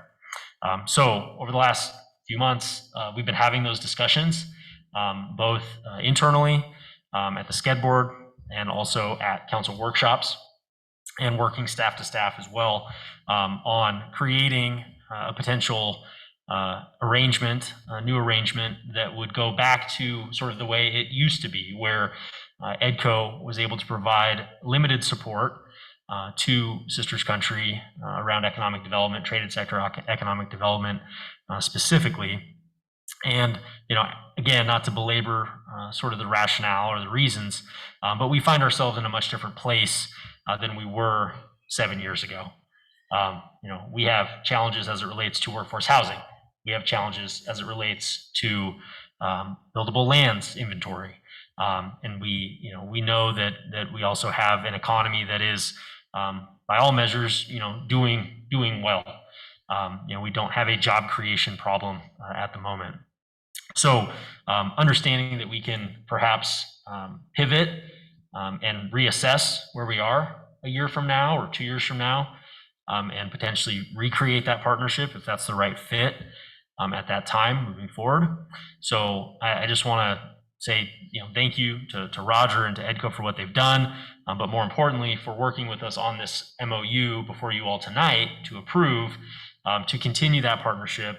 And although it will be different than how it's been over the last handful of years, we still know that they're an advocate and someone that we can pick up the phone and call and coordinate as a member of the team on supporting businesses here and potentially new businesses as well. So there's detail in the MOU that Roger or myself potentially could answer some questions on And I know you'd like to say some things as well eventually. But approving the MOU essentially replaces, supersedes the previous MOU. And council had given a head nod, I believe it was last month, if not October, to move forward with finalizing this and bringing it to the agenda. So that's where we stand. Right, and honestly, this was, as being the advisor to the SCED board, this has been a somewhat of a difficult thing for me because I'm such a EDCO proponent. And I'm, one of the things that I really like to do is I like to be a cheerleader. I'm a cheerleader for the City of Sisters, but I'm also a cheerleader for certain segments of the community, and the EDCO community is one of them. A lot of it was wrapped into the personal relationships you have with the people at EDCO. That includes Roger and Kathy that have did a lot over the years. And it was just difficult to separate that all from the actual business of EDCO that we're going to continue to do with this new MOU. I appreciate all the work that she did and all the work that you've done over the years, and it's been a pleasure doing it the way we have done it. And it's just going to be a little bit different from now. And we're not jumping off the EDCO or traded sector boat by any means. And in fact, just tonight we had a little success story showing how it works here in Sisters. We fully admit that we do things a Sisters way. Sometimes it's a little different than others, and this is kind of just another wrinkle of that. So anyway, I've talked enough. Roger, I'd love to have you come up if it's the right time to take questions and bring your thoughts. Thank you. Short timer. Well, if we need for the record who I am, Roger Lee, I'm the CEO of EDCO, Economic Development for Central Oregon. Thanks for the invitation tonight, and again, apologies for the late arrival. It happened to be the evening that worked best for our team to have a holiday gathering, so I got to slip out of there a little bit early. But yeah, it was funny because I was joking with Jamie. It's like, okay, well, don't pray for snow for a couple more weeks until the council meeting is over. We don't want you guys to cancel a meeting because of a big snow dump, and it's snowing outside, so as I was driving in. Yeah, it's been a great partnership, I think, here. I'm really pleased with the results that have been achieved here in Sisters, not only with the project you already heard from this evening, but many other businesses. As I look at activity over the years, I was looking back at those reports here even this week. If you compare all of Jefferson County, for example, I don't know that those results over a similar type period of time exceeded what actually happened in Sisters, which with a fraction of the population. So I think it speaks to the Sisters' ability to attract interest in businesses, business owners, entrepreneurial activity, which has been very strong in this community, probably even stronger than your neighbor of Redmond, 10 times your size. So I think it speaks to the place that you have helped create, and that remains an attractive place not only in the state, but in the country for people to say, I'm gonna pick that place to live there. So I'm gonna build my business there. So we're excited to see what the next chapter is. I might just mention that even when Corey was in La Pine, we'd check in on a regular basis to say, okay, not only are you the newest city in Oregon, but you're one of the smallest in our region. You have a full-time, or at that time maybe a three-quarter time person. Is this an investment you can continue to make given other priorities and other kind of competing interests out there? And so I think this is in a situation where that answer was, we probably need to focus on some other things, and maybe we'll take this up later. EDCO as an organization is there. I think many of you have heard this already, but maybe not to repeat myself so much, but we're not an organization that's here to impose our will upon communities. We're here to help communities do what they want to do. And if this is a position that you want to step back from for a bit, we support that as well. So it's difficult because it's, feels like attraction a little bit, but we also understand that, things are not linear, especially when you think about what's happened in Sisters over the last, 22 years that I've been doing this work. It didn't have a sewer system when I moved here, so pretty remarkable what's happened in this community. And I think this MOU provides some flexibility for the organization, as we try to do, is to say, okay, we want these things, and we'll leave it to you to figure out how to get it done. And so that could be, some of our existing professional staff who are well-trained. It could be somebody new coming into the organization who's just going to be focused on the Sisters area, but I appreciate the flexibility and being able to let us kind of figure out with you maybe what the best scenario is on how that service looks.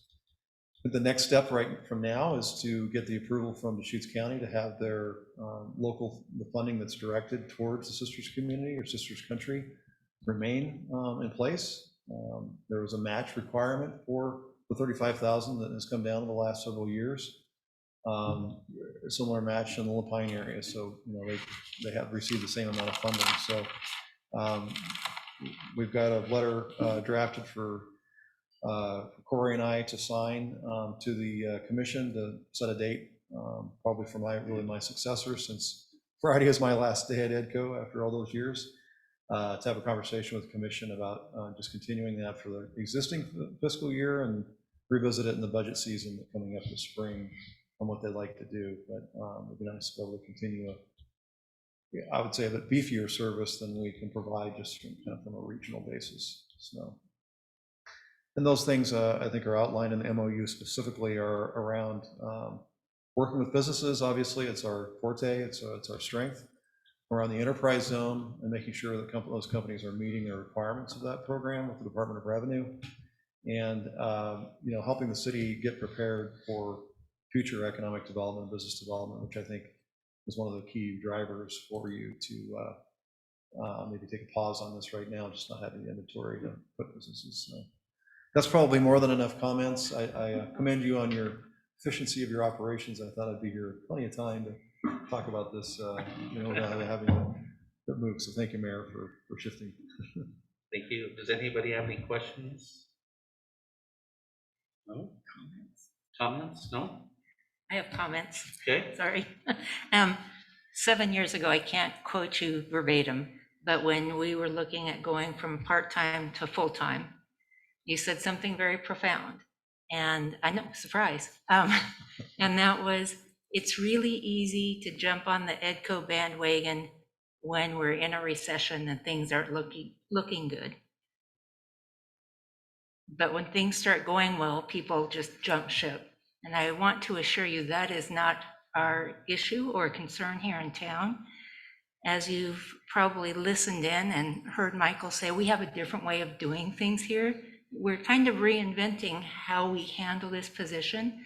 And so working closely with EDCO still in whatever capacity, meeting our business needs going forward, I think will be an interesting opportunity, not just for EDCO, but for the city too, to develop a new program that might work for smaller towns throughout the region. And I just want to thank you for being amenable and working with the Sisters Way over the 7 years and setting it up for your predecessor to continue down that path with us. And I want to wish you the best of luck in your new job. Good for you. Thanks so much, Councilor Conley. It really, it's very, very much appreciated. And we realized a long time ago that the one-size-fits-all does not work in our region.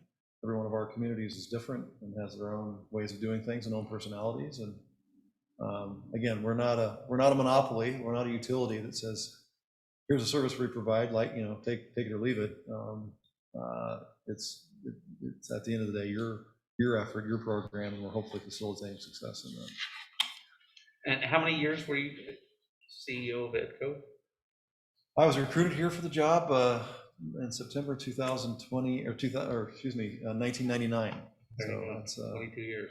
22 years and counting. So one thing I kind of know that a lot of people don't know is one of the things that he's passionate about is the airport. And there's a lot of stuff at the airport that would not be there without him. Just wouldn't be there without him and EDCO. So anyway. Well, 99, it was a different, way of dealing with septic waste and Sisters, and a different airport as well. So anyway, thank you very much.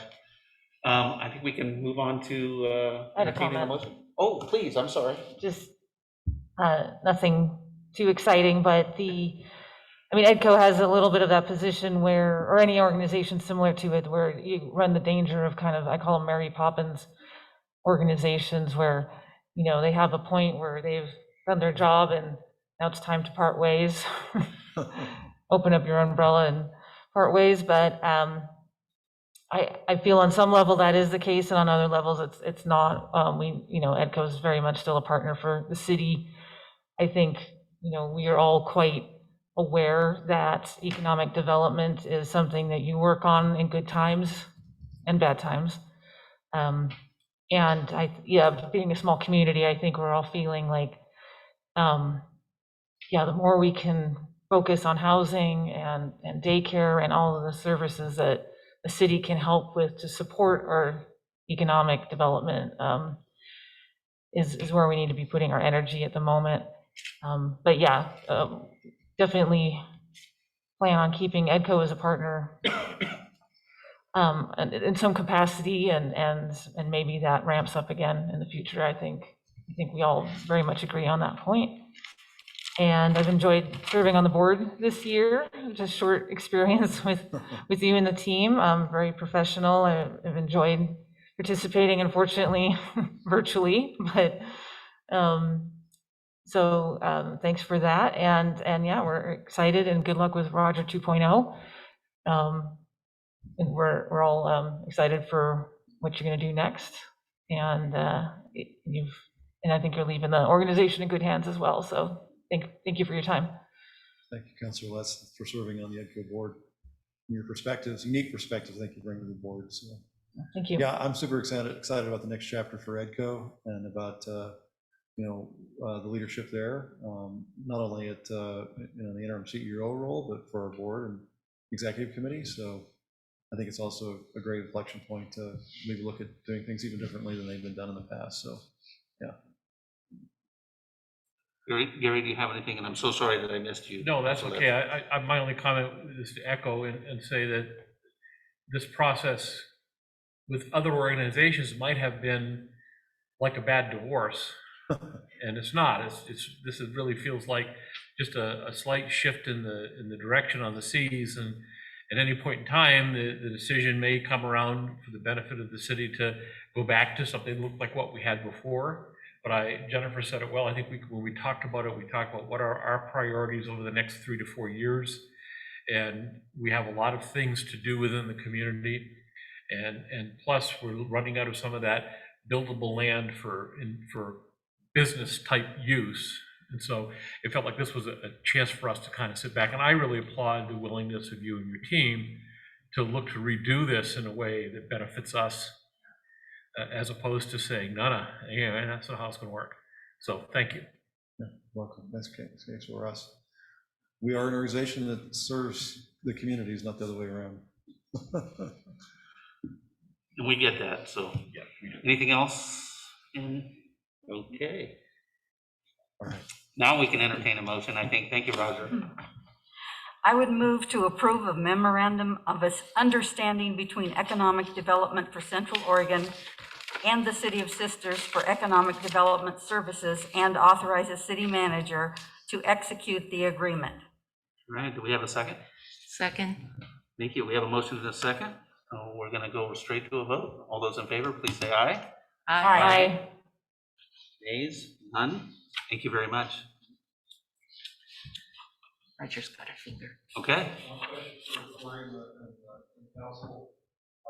Do you, at some point in time, need to make a decision to terminate the current motion? There's a provision in there on termination as far as just mutual termination. We agree together. So,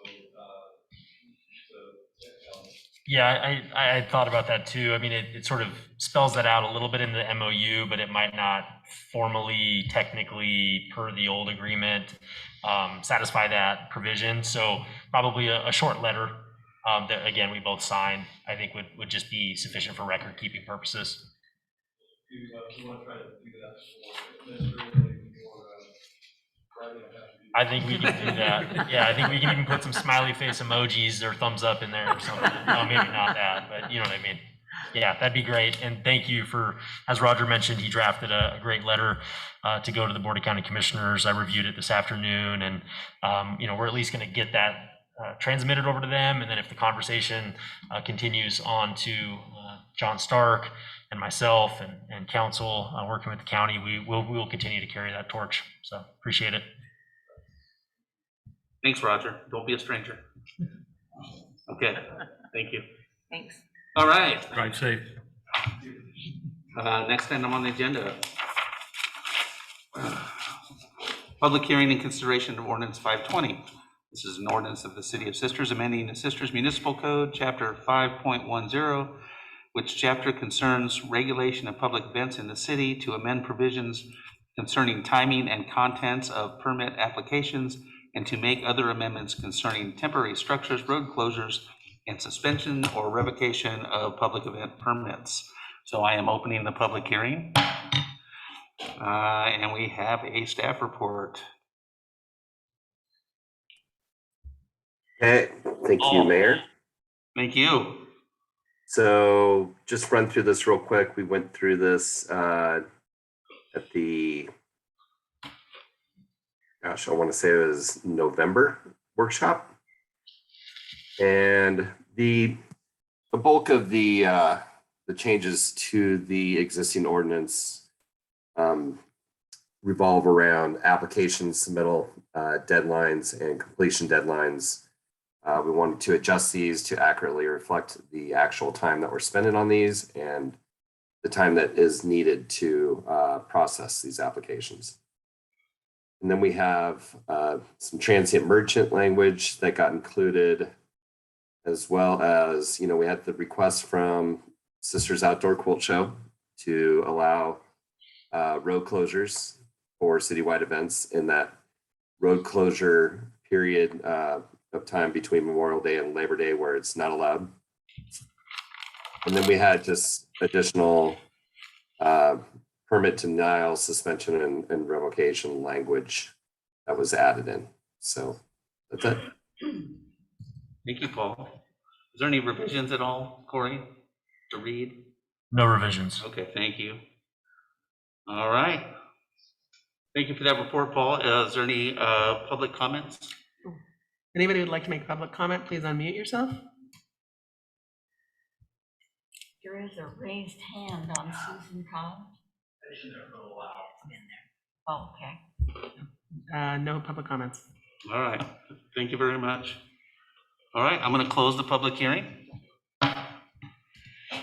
It's time for council deliberations. Does anybody have any comments, questions they want to bring up? All been discussed. Yeah, No, not on this one? no No? concerns. Nothing to my left? No. Anything to my right? I don't have anything either. This is pretty common sense stuff. I think it's very good. I think those are really good changes, and this is just another example of when we kind of look at a policy that we've already done and we've tweaked it a little bit to make it either user-friendly or just better for the city all around. I think all of that exists in this one. So thank you very much. Looks like we can go straight to a motion to be read by title only. Yeah, I move to have the city manager read ordinance number 520 by title only. Do we have a second? Second, We have a motion and we have a second. We need to vote to be read by title only. Mayor Preden, Aye? Council President Conley, Aye. Councilor Blum, aye. Councilor Letts, Aye. Councilor Ross. Aye. Motion carries. The city managers to read by title only. Ordinance number 520, an ordinance of City of Sisters amending Sisters Municipal Code, Chapter 5.10, which chapter concerns the regulation of public events in the city, to amend provisions concerning timing and contents of permit applications, and to make other amendments concerning temporary structures, road closures, and suspension or revocation of public event permits. Thank you. We will need to ask, time for a motion. I move to approve and adopt ordinance number 520. Do we have a second? Second, We have a motion and a second. You vote by roll call, please. Mayor Preden, Aye. Council President Conley, Aye. Councilor Blum, aye. Councilor Letts, Aye. Councilor Ross. Aye. The motion carries. It's not coming back at us. Thank you. Good job, everybody. I like that one. And they should all go so easy. All right, that was agenda item D. Now we're on agenda item E, public hearing and consideration for, of resolution 2021-21, a resolution of the City of Sisters adopting changes to the master fee schedule. I need to open the public hearing first. And we have now a staff report. Joe? Yes, thank you, Mr. Mayor. So as we approach kind of the midway through the fiscal year, we typically have a master fee schedule sometime around this time. And this is not uncommon. So I'd like to go through, there's several of these updates. I'll kind of take you through these and field any questions. Or if you need someone to speak a little more intelligently about some of them, then Paul, I think, is still online here. So the first one is public events, pretty easy. You know, kind of on the heels of some of this subsequent public event season discussion, a lot of these promoters wanted some extra signs, and so we're including those signs that they can rent per event ahead. And we figured that $10 per day is a sufficient rate to kind of recapture the cost of those signs over time. The second thing is the right-of-way trenching boring permit. That permit actually wasn't adopted too long ago. And we had a little bit of feedback from contractors saying that, you know, they're being charged differently for different road surfaces, which isn't really equitable for their costs into that trenching. And so we're trying to make that a little bit more equitable for them. No financial impact, so it's just something that's kind of, you know, good thing to do, just to be a good partner with some of those folks. And also with the right-of-way permitting ordinance that was recently adopted, we have two permits that were a component of that. The first one is the parklet permit, and then the sidewalk sidewalk closure permit. We are proposing a $300 for the parklet permit and the $60 for the sidewalk permit. And as I said in the AIS, you know, the difference in that just kind of has to do with complexity of the permit and just the duration of the use of the right-of-way. So any questions so far with the Public Works section? I'm sorry, I just had a question. Just how did you land on the $300? Was that like compared to other communities, or was that just? Yeah. Okay. Very good question. Other communities just review a little bit more of a thorough review, safety plan. It's just there's a little bit more involved in that. Mm-hmm. Some communities were looking at much higher fees, you know, per parking spot, and we didn't want it to be nominal, you know, and inconsequential, but we also didn't want to try to pull additional revenue, so to speak, off that. We've all in all, we've really tried, and we did it with public events application as well, and review is, you know, try to generally operate on a cost recovery basis in terms of the amount of time, like Joe said, that it takes for us to review the various components. Mm-hmm. I think just to add on to that, Corey, you're absolutely right. Cost recovery is what we strive for with all of our permit fees, no more than that. But this, you know, we're providing barrels to delineate the parklet.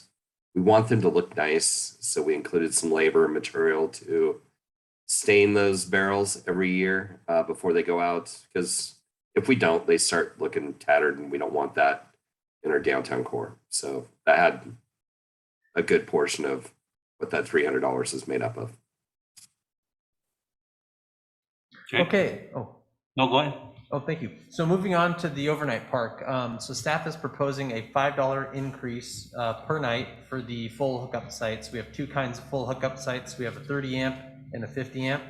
And so those would go up to $50 and $55 respectively.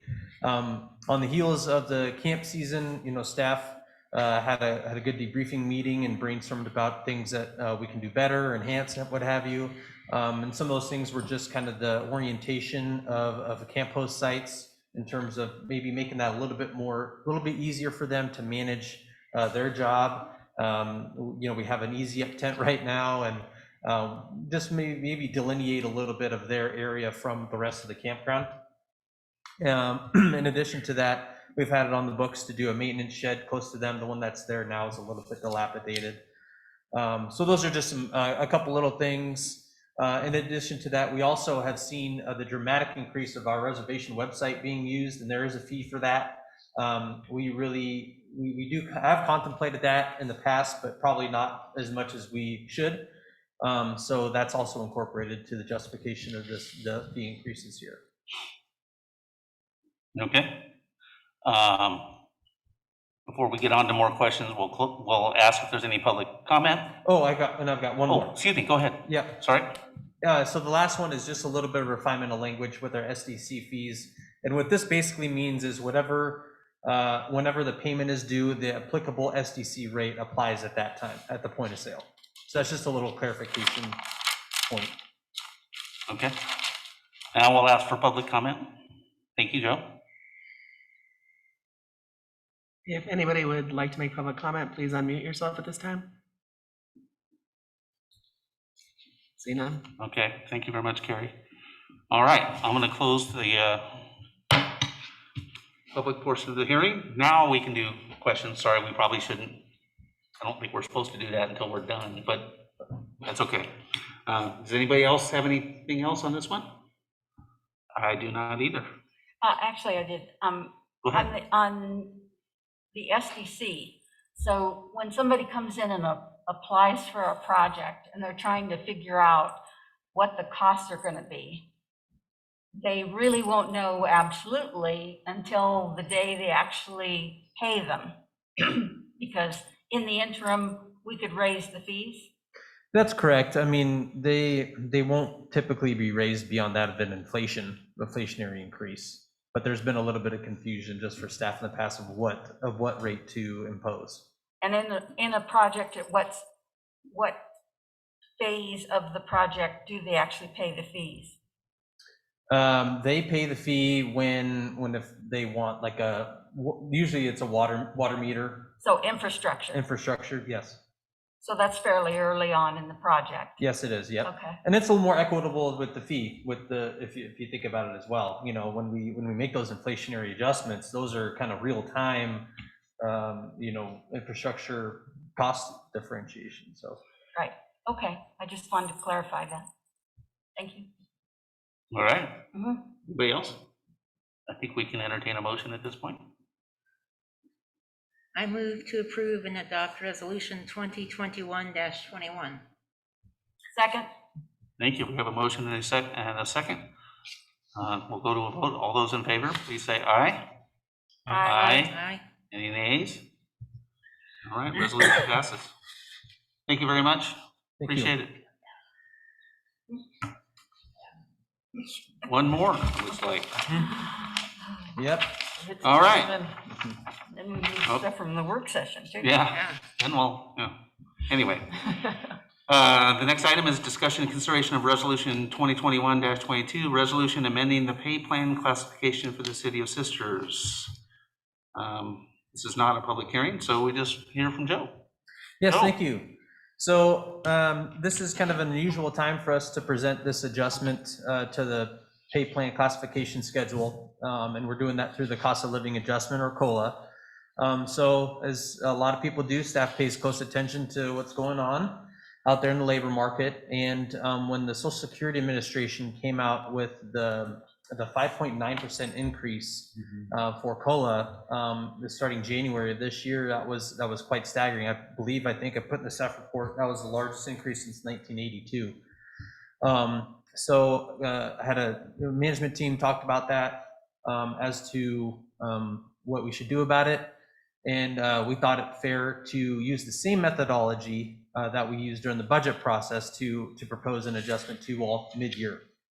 Now, using that same methodology, even more staggering is the consumer price index for our region is at 6.3%. So if you remember in the budget process, we averaged those two, Social Security and the consumer price index for the Western region. And with that average at 6.1%, because we've already got at 1.5%, we came up with 4.6%. So I know there's a lot of numbers in there, but we felt that was an equitable adjustment to staff's pay plan. So it is an impact citywide. We're estimating about $24,000, but On the other hand, staff has done a great job mostly on the public works crew, keep themselves safe. And I think you saw that in the workman's compensation adjustment that we went through. We expected to pay about 62,000 when we only got a workman's comp premium for about 12. And part of that was moving to a different workman's compensation company. But another huge component is that is largely the safety of the crew. So we can kind of give this idea a little bit some better traction with that in mind. And that's all I have for that. Oh, go ahead.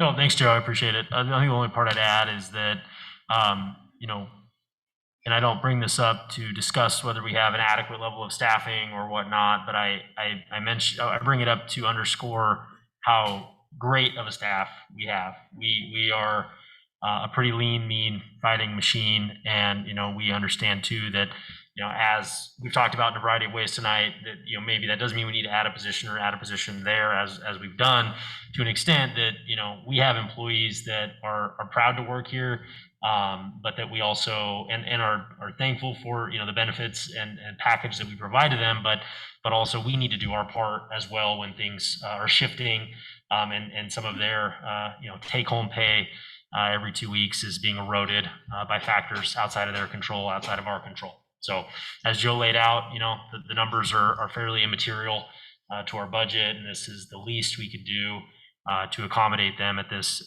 time. And as Joe laid out in the staff report as well, we'll just continue to monitor this as we head into spring and take it month by month, because that's literally the macroeconomic situation that we're dealing with. Anyone that knows where we're headed, they don't know. So anyway, that's all I have to add. And from the city's HR department, myself and Joe, this is our recommendation. So I'm happy to answer any other questions if you have. I'm just going to speak first as the mayor. Sorry, I want to take a little bit of liberty here. You guys are not great. You're much more than that. You're integral to the community. You guys are outstanding in what you do. You totally are lean and mean. And personally, I love working with you guys as a staff, and I appreciate everything that you do. And I support this 115%. If that's not enough, it's more. So 6.1 is plenty. yeah, well, yeah, you know what I mean. So, and that's all I have to say on it. So anybody else have comments or questions or anything? I have a question not related necessarily to what's in front of us, but do we have a COLA floor? So in other words, we have the minimum? We do not, no. So we do not. So that's kind of the way it works. If you don't have a minimum guaranteed rate, so you ride the bad times and the good times. Yes. And not in terms of COLA. So I don't really have a problem with the change. I think we've got, again, a good staff. I think if we were to see another big COLA increase next year, I might have some concerns, but at this point in time, I don't. Okay. Yeah, and I forgot to add, just in terms of terminology and being technical, we do not have a collective bargaining agreement. Right. We don't have our employees are not unionized. So, working with staff, myself, coordinating with staff and with management team, as Joe mentioned, and finding a balance on these types of things is in effect our de facto way of collective bargaining. And I think that at least I'll say unofficially, I think everyone is, again, as long as we continue to have these conversations and make adjustments and other things to the employee handbook or total compensation package, benefits, et cetera, that this arrangement is working. So I think it behooves everyone to continue on this track. So just a side note. Anybody else? I think that we should move forward with this proposal. If the city were in a position where it would be difficult for us to fund this increase, and it would mean a reduction in the services that we provide, I would feel much differently about it. Yep. But I would initially look at this and weigh it against some of the proposals that we're considering adding to our staff, and would weigh those against each other should we come to at the budget time, a delineation that we'd have to make before we bring on some additional new staff and some new projects and some new concepts. So I think that this is the appropriate thing to do for now. Okay. All right. Sounds like discussion's over. Sounds like we need a motion, maybe? I move resolution 2021-22, a resolution amending the pay plan classification for the City of Sisters. And do we have a second? Second. We have a motion and a second. All right, all those in favor say aye. Aye. Nays? None? Congratulations. Thank you, everybody. Thank you very much. On to other business. Do we want to start off the other business with the, what we missed in the workshop? I shouldn't take one. Which would be the city council. Council rules. Rules. I don't know if we want these rules. Yeah, let's be unruly. Yeah, well, let's start with that. So just real brief, and Carrie did a nice job putting this staff report together for me and for us. So essentially, the reason, the main catalyst for the discussion was that, you know, we had noticed that our council rules was silent on council liaison positions as it relates to our committees and commissions. And as those of you who remember, before the start of 2020 and then obviously, or 2021, sorry, and then obviously all of you, since we've all been together since then, is that we did create some new liaison positions. So we actually have more than we used to. And we just want to make sure not only for this council, but for future councils that it's clear as to what you all want, sort of the decorum, the protocol to be in those respective committee and commission meetings by different liaisons. And you know, not to point at any of our neighbors to the east, but you know, there have been other cities and councils that have sort of tied themselves in knots on this topic. And you know, we figured that it would be better or best to just clarify it up front before we head into the new year. And we do have new committee and commission appointees, and we get off, you know, and running in 2022 with committee and commission business. So that was really the crux of why this is up for discussion tonight. You know, this was a workshop item. But if there's any other components of the council rules that you all would like to discuss or to, you know, potentially amend in the future, obviously that's at your discretion. So with a head nod, we would prep the resolution, okay, for the first meeting in January. Correct. And we would implement the proposed language that staff put together. And Carrie, we pulled that from Bend. City of Bend. Yeah. We looked at several, Carrie did some research on this and looked at several options, and in terms of a recommendation or a preferred alternative for you all to consider, we felt that one hit the mark. That's the end of staff report. It says council members shall be professional, and I just want to apologize in advance. For me. I saw one about your language and I thought, oh, man.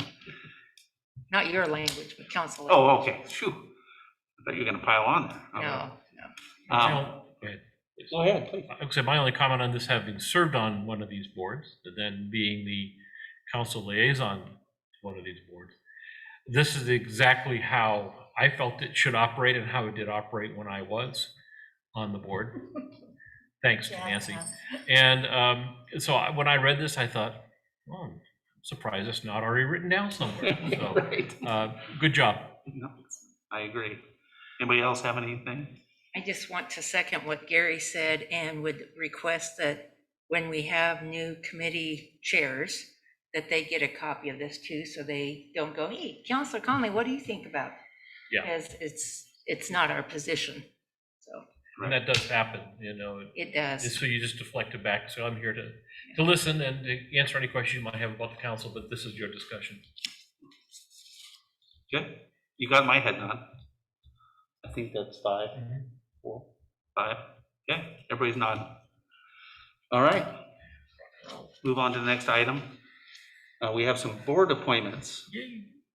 This is kind of fun. I haven't done this before, but the first thing, I'll just start off with saying, publicly, there was at least almost double the amount of people that applied for these positions. They went through a pretty rigorous process. Everybody was looked at. A lot of the decisions were close. Corey, do you want to talk about who did the work and who kind of interviewed and all that? Carrie really orchestrated all the interviews and whatnot. Do you want to say a couple words on that? Yeah, so this is what we implemented last year for the first time. And the reason that we did that is because some of these appointments were scattered throughout the year, and a lot of people didn't know when their terms ended and began, and so that's what we created last fall. So this is our second year up with that, which we're smoothing out some of the bumps. So we go out and we do advertising. I take in all the applications and coordinate the interviews with the directors and then a counselor from each board, and then they determine who is that best person for position. And then we kind of clean everything up tomorrow and let everybody know how this turned out, and then I hand everything right back to the directors for their boards. But it's, I think, a cleaner process when we do it all at once and fill those positions. And it seems like it's second year in, has been working, and people are starting to get in tune to when that is. So, And I agree with all of that. And the other thing I'd like to say is, obviously, the people that were chosen were qualified. The people that weren't chosen are also highly qualified. And we'd like to encourage the people that names aren't called tonight to stay engaged. We can find opportunities for you, and we'd love to have you do something else, even if this isn't the one that you'll be doing for now. So, and I'll just get right to it so we can move on. The first appointment is appointing Eric Benton to the Public Works Advisory Board for a one-year term.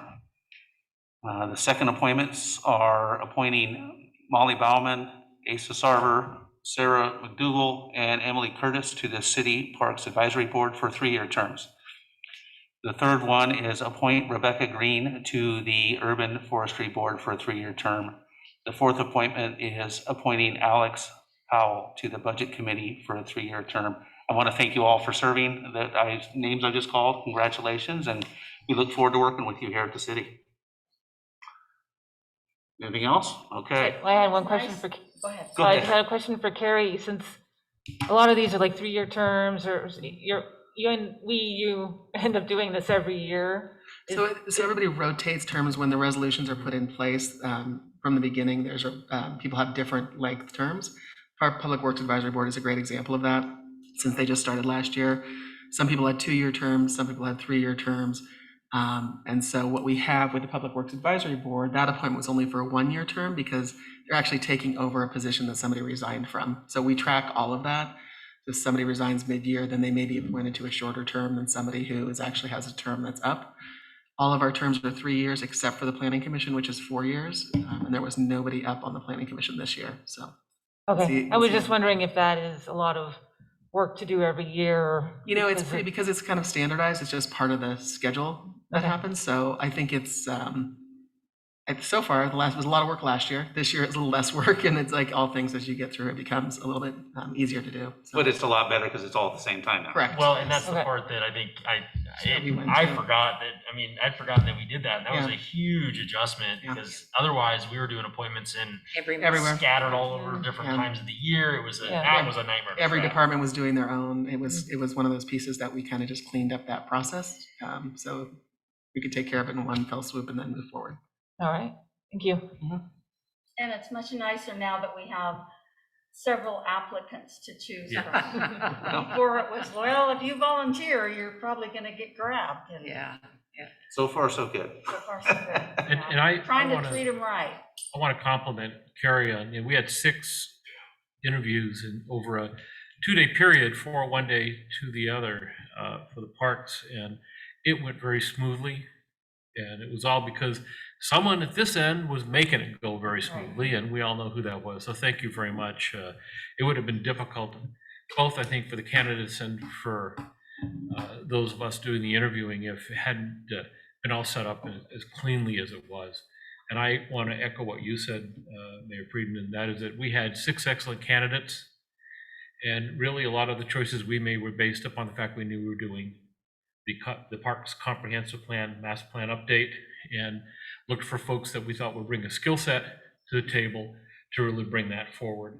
And so, and I encourage the others to get on other committees and show up at meetings and become a part of the city. And that's what almost all of them said they wanted to do.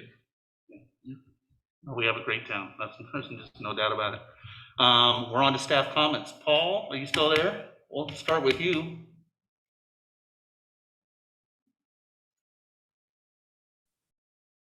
You bet. So let me mess around on my computer here a little bit. There you go.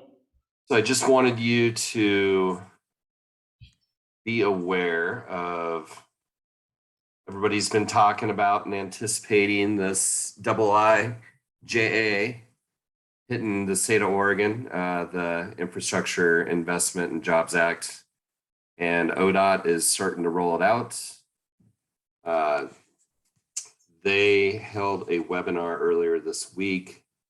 We tried to get on. It was at capacity, which did not surprise us. But they're going to have another one for local agencies later in the month that will definitely attend. So in total, Oregon will receive at least $4.5 billion over the next 5 years. This includes an additional $1 billion in federal funding from 2022 to 2026, which is a 38% increase. And then they're throwing another $200 million for transit funding, which is good news for us since we're going to be building a transit hub, hopefully. And that's a 35% increase.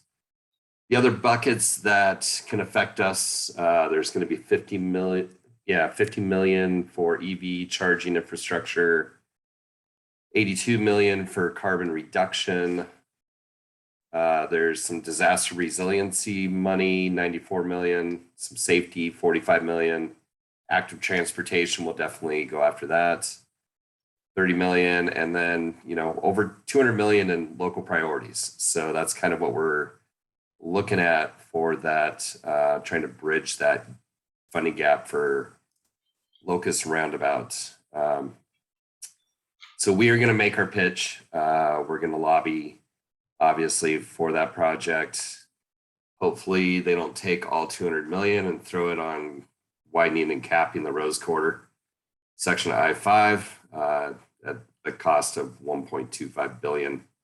But we'll see. So ODOT's going to work with advisory committees, which our local advisory committee is COACT, Central Oregon Area Commission on Transportation, of which Councilor Blum is our member on that committee.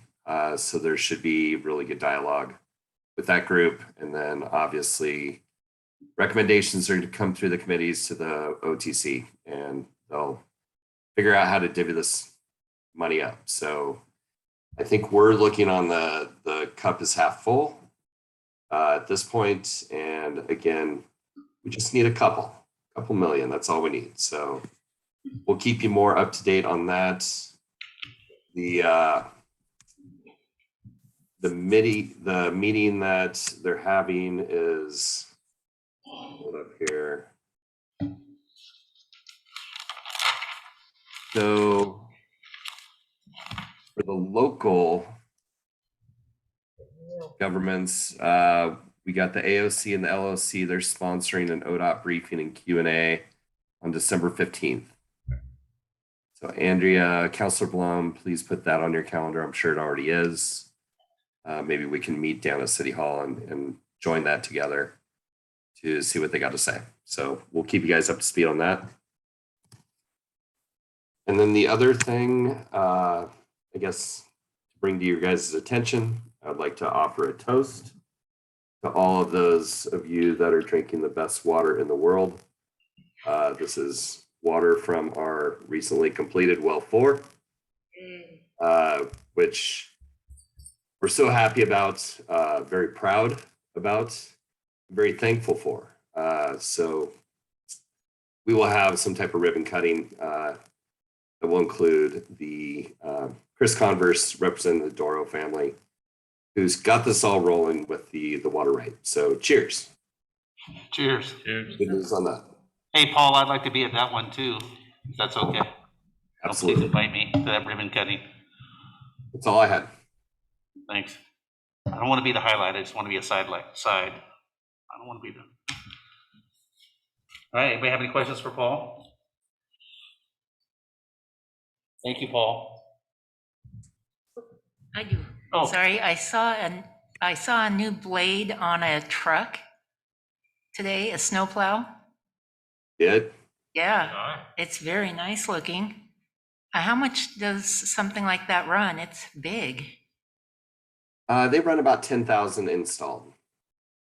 Yikes. So we've gone to more of the utility truck plowing arrangements versus the large dump truck plows that we had used in the past. They're more nimble. Obviously, with cul-de-sacs and areas where it's tighter, they work much better, and they're just a heck of a lot safer, especially out there with the traveling public. So yeah, we've moved towards that technology, but we still have the large dump trucks for when we have to shove 4-foot berms, off the side of the roads. So Does it take extra training to operate? it does. I wouldn't say any more than what they've already experienced, because it is pretty intuitive, especially with our younger generation who knows their way around, joysticks. So Thank you. welcome. Anybody else? Thanks again, Paul. Thank you.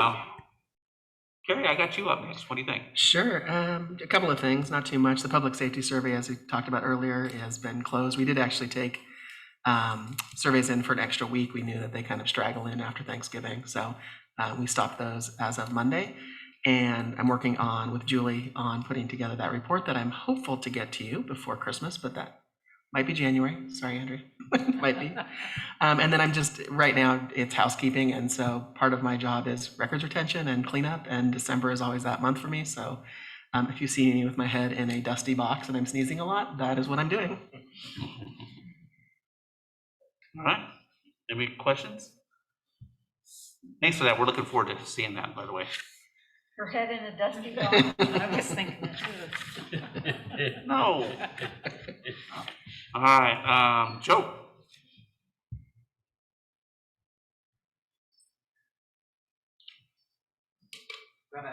I'm glad I didn't have to follow Paul. That was a tough one. So some of the exciting things that the finance department is doing above and beyond our regular duties is working on the annual report statistics, as our auditors always talk about, that we kind of go above and beyond. So we're compiling all those. We're getting ready for city staff payroll adjustments with a lot of the new insurance rates and things like that. That usually comes into effect in December. And also doing a lot of work kind of with the due diligence in our bond council. So we've been exchanging a lot of information, a lot of questions and things like that. So we can kind of continue on that path. So other than that, that's what we've been working on. Okay. Auditing, gotta love it. Yeah. Gotta have it.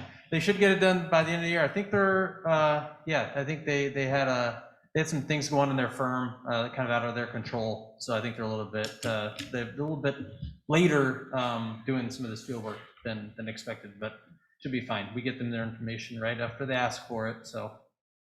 I hope you don't miss former Mayor Ryan, who asked a lot of questions about auditing. He was on it, right? He was all over it, yep. I trust you're doing the right thing. That's what I know.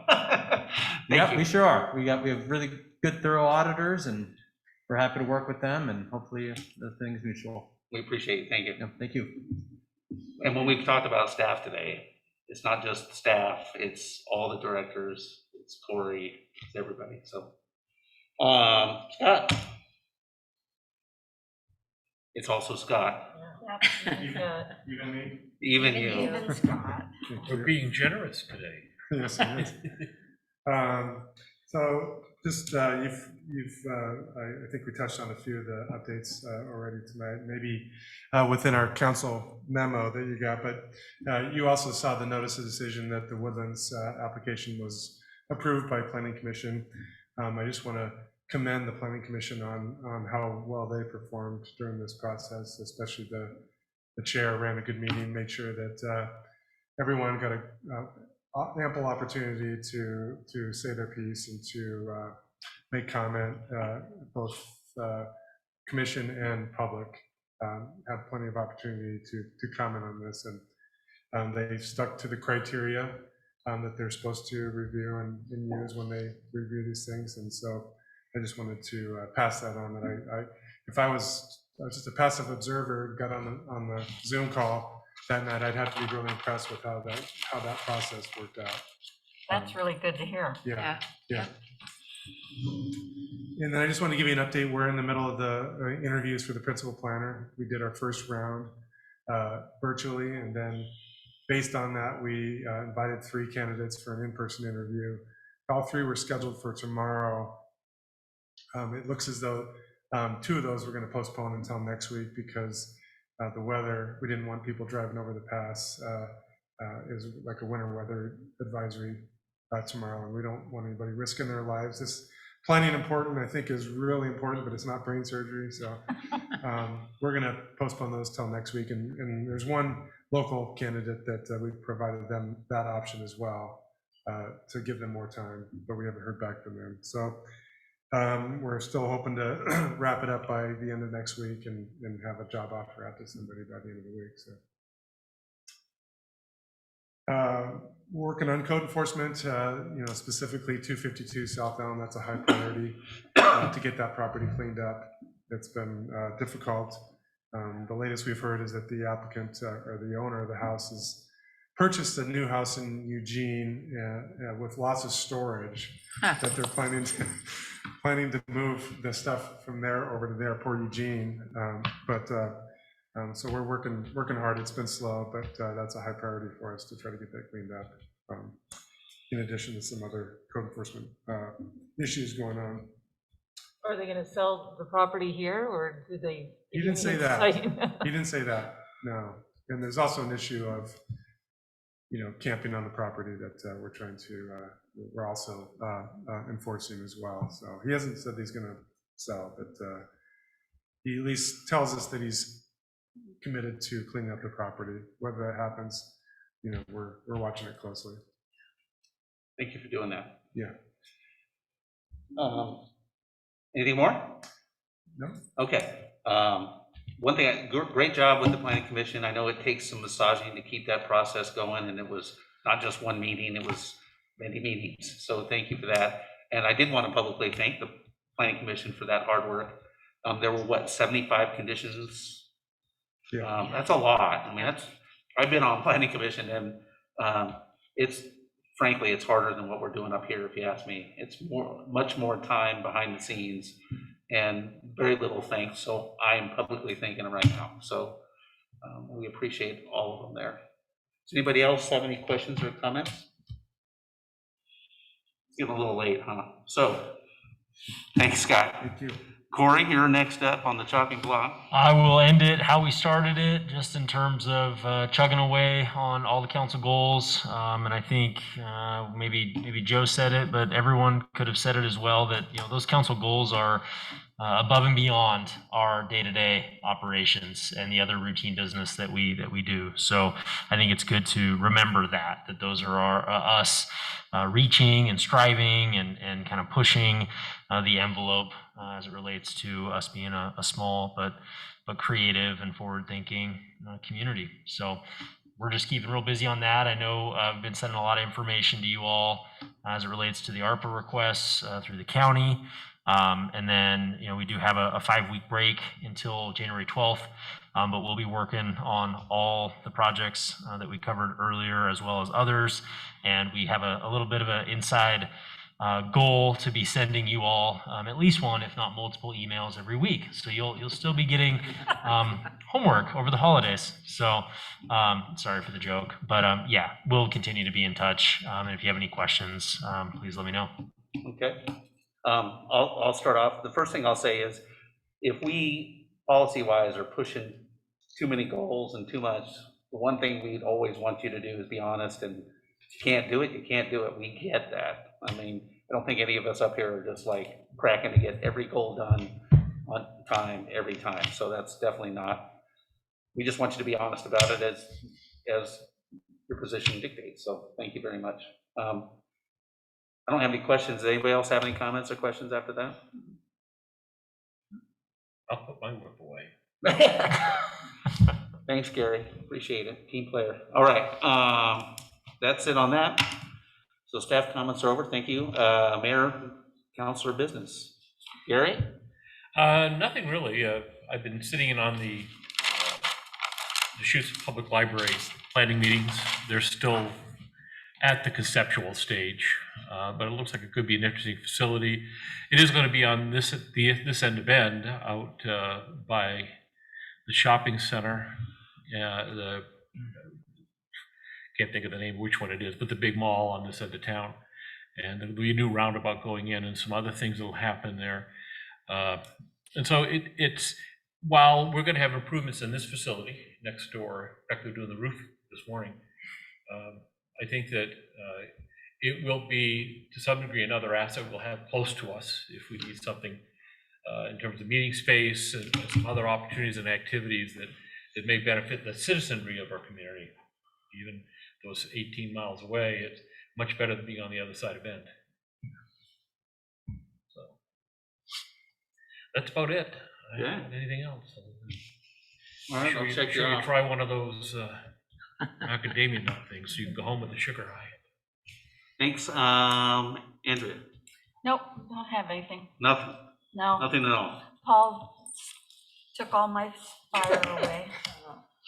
Jen, you got anything? I have a question for Counselor Blum, or Corey, or Paul. I know ODOT has 73 roundabouts planned between here and the north end of Bend. And that is going to significantly impact the travel lives of people in Sisters. So do you have any, I haven't been paying too close of attention,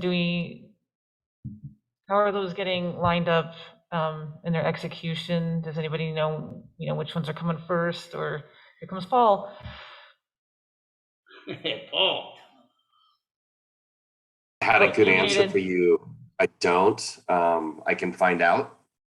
I can reach out to Region 4 staff and see if they have not only a sequence, but also a schedule. So I'm more than happy to do that. Okay. Almost first step, but I'm not sure. I think so. Yeah, Yeah. I just know, I glanced at the list within the last few months, and there was a lot of 22s and 23s, and Yeah. And then the one at Roble will be necessary for them to build a new library facility. That's part of it. All right. Yeah, I've seen it, but I don't remember offhand what order they were in. Sharesy Daresy. I know. Okay, if you find out, let us know. Thanks, Paul. Nancy, you got anything? No, other than for you, Mr. Mayor, or for Corey to share the ARPA funds for the mental health that was approved last Friday by Deschutes County Commissioners. If one of you'd like to expand upon that and Sure. how that helps us going forward. I can talk, well, I don't know about that. No, I can talk about it a little bit. I want to give Corey a lot of credit for doing a lot of the hard work on that doesn't get seen, working with county staff and even working with the Board of County Commissioners as well. We started off with our ask of 300,000, and Molly, I forget her name, but she's in behavioral health, and she works for the county, and she asked for $1 million, Yeah. of which our 300,000 was part of, and I think it just bolstered our idea, or Corey's idea, our idea as a community, to work on this services first approach. And it's not just services, it's a little bit of, it's a reach out program. It's also checking in with them. It's also getting our houseless out in the woods to trust the people at the county to give them information about what they really want, what they really need. Some of them want shelter and some of them don't. I have an update that I will do about the cold weather shelter when I speak, and give you information on that. But it's a win-win for the region. It's a win-win for our community. obviously Lapine as well.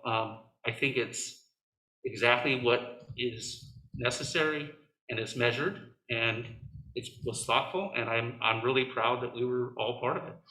Corey, you want to add to that? Is there anything to throw at it that I missed? No, I think you hit the high notes. I haven't followed up yet to find out exactly when they plan to hire the position. But I think, I think we all know that that is potentially just the beginning of more information gathering and more discussion and better understanding the sort of uniqueness of the houseless situation here in Sisters versus Bend or other large urban areas. And so, yeah, we'll continue to provide updates, and I'm confident this will continue to be a topic at our joint city-county board meetings. So yeah, it was a relief to see that they moved forward funding that. And, as I sort of alluded to earlier, we're still in conversations with them about the other two components of the ARPA request that we submitted. Okay, thanks, that was it. Thanks. So I'll give my update on the cold weather shelter. I have somebody I know who's close to it from the inside, not from the board level, but he worked there recently. There were 7 people at the cold weather shelter. They are not staying overnight. They're only serving dinners right now because they have not been able to staff an overnight position. They're having staffing issues that everybody in town is having. So unfortunately, they don't have the capacity to even hold people overnight right now. And I wish there was something we could do to help them, but they have a position that needs to be filled, and hopefully someone will fill that soon so the people have somewhere to go. Luckily, the weather's been not too bad, but it's pretty cold at night if you ask me. And if I was out there, I would have some bad issues. So let's all pray about that. That's all I know on that. On a personal note, this is hard for me to talk about.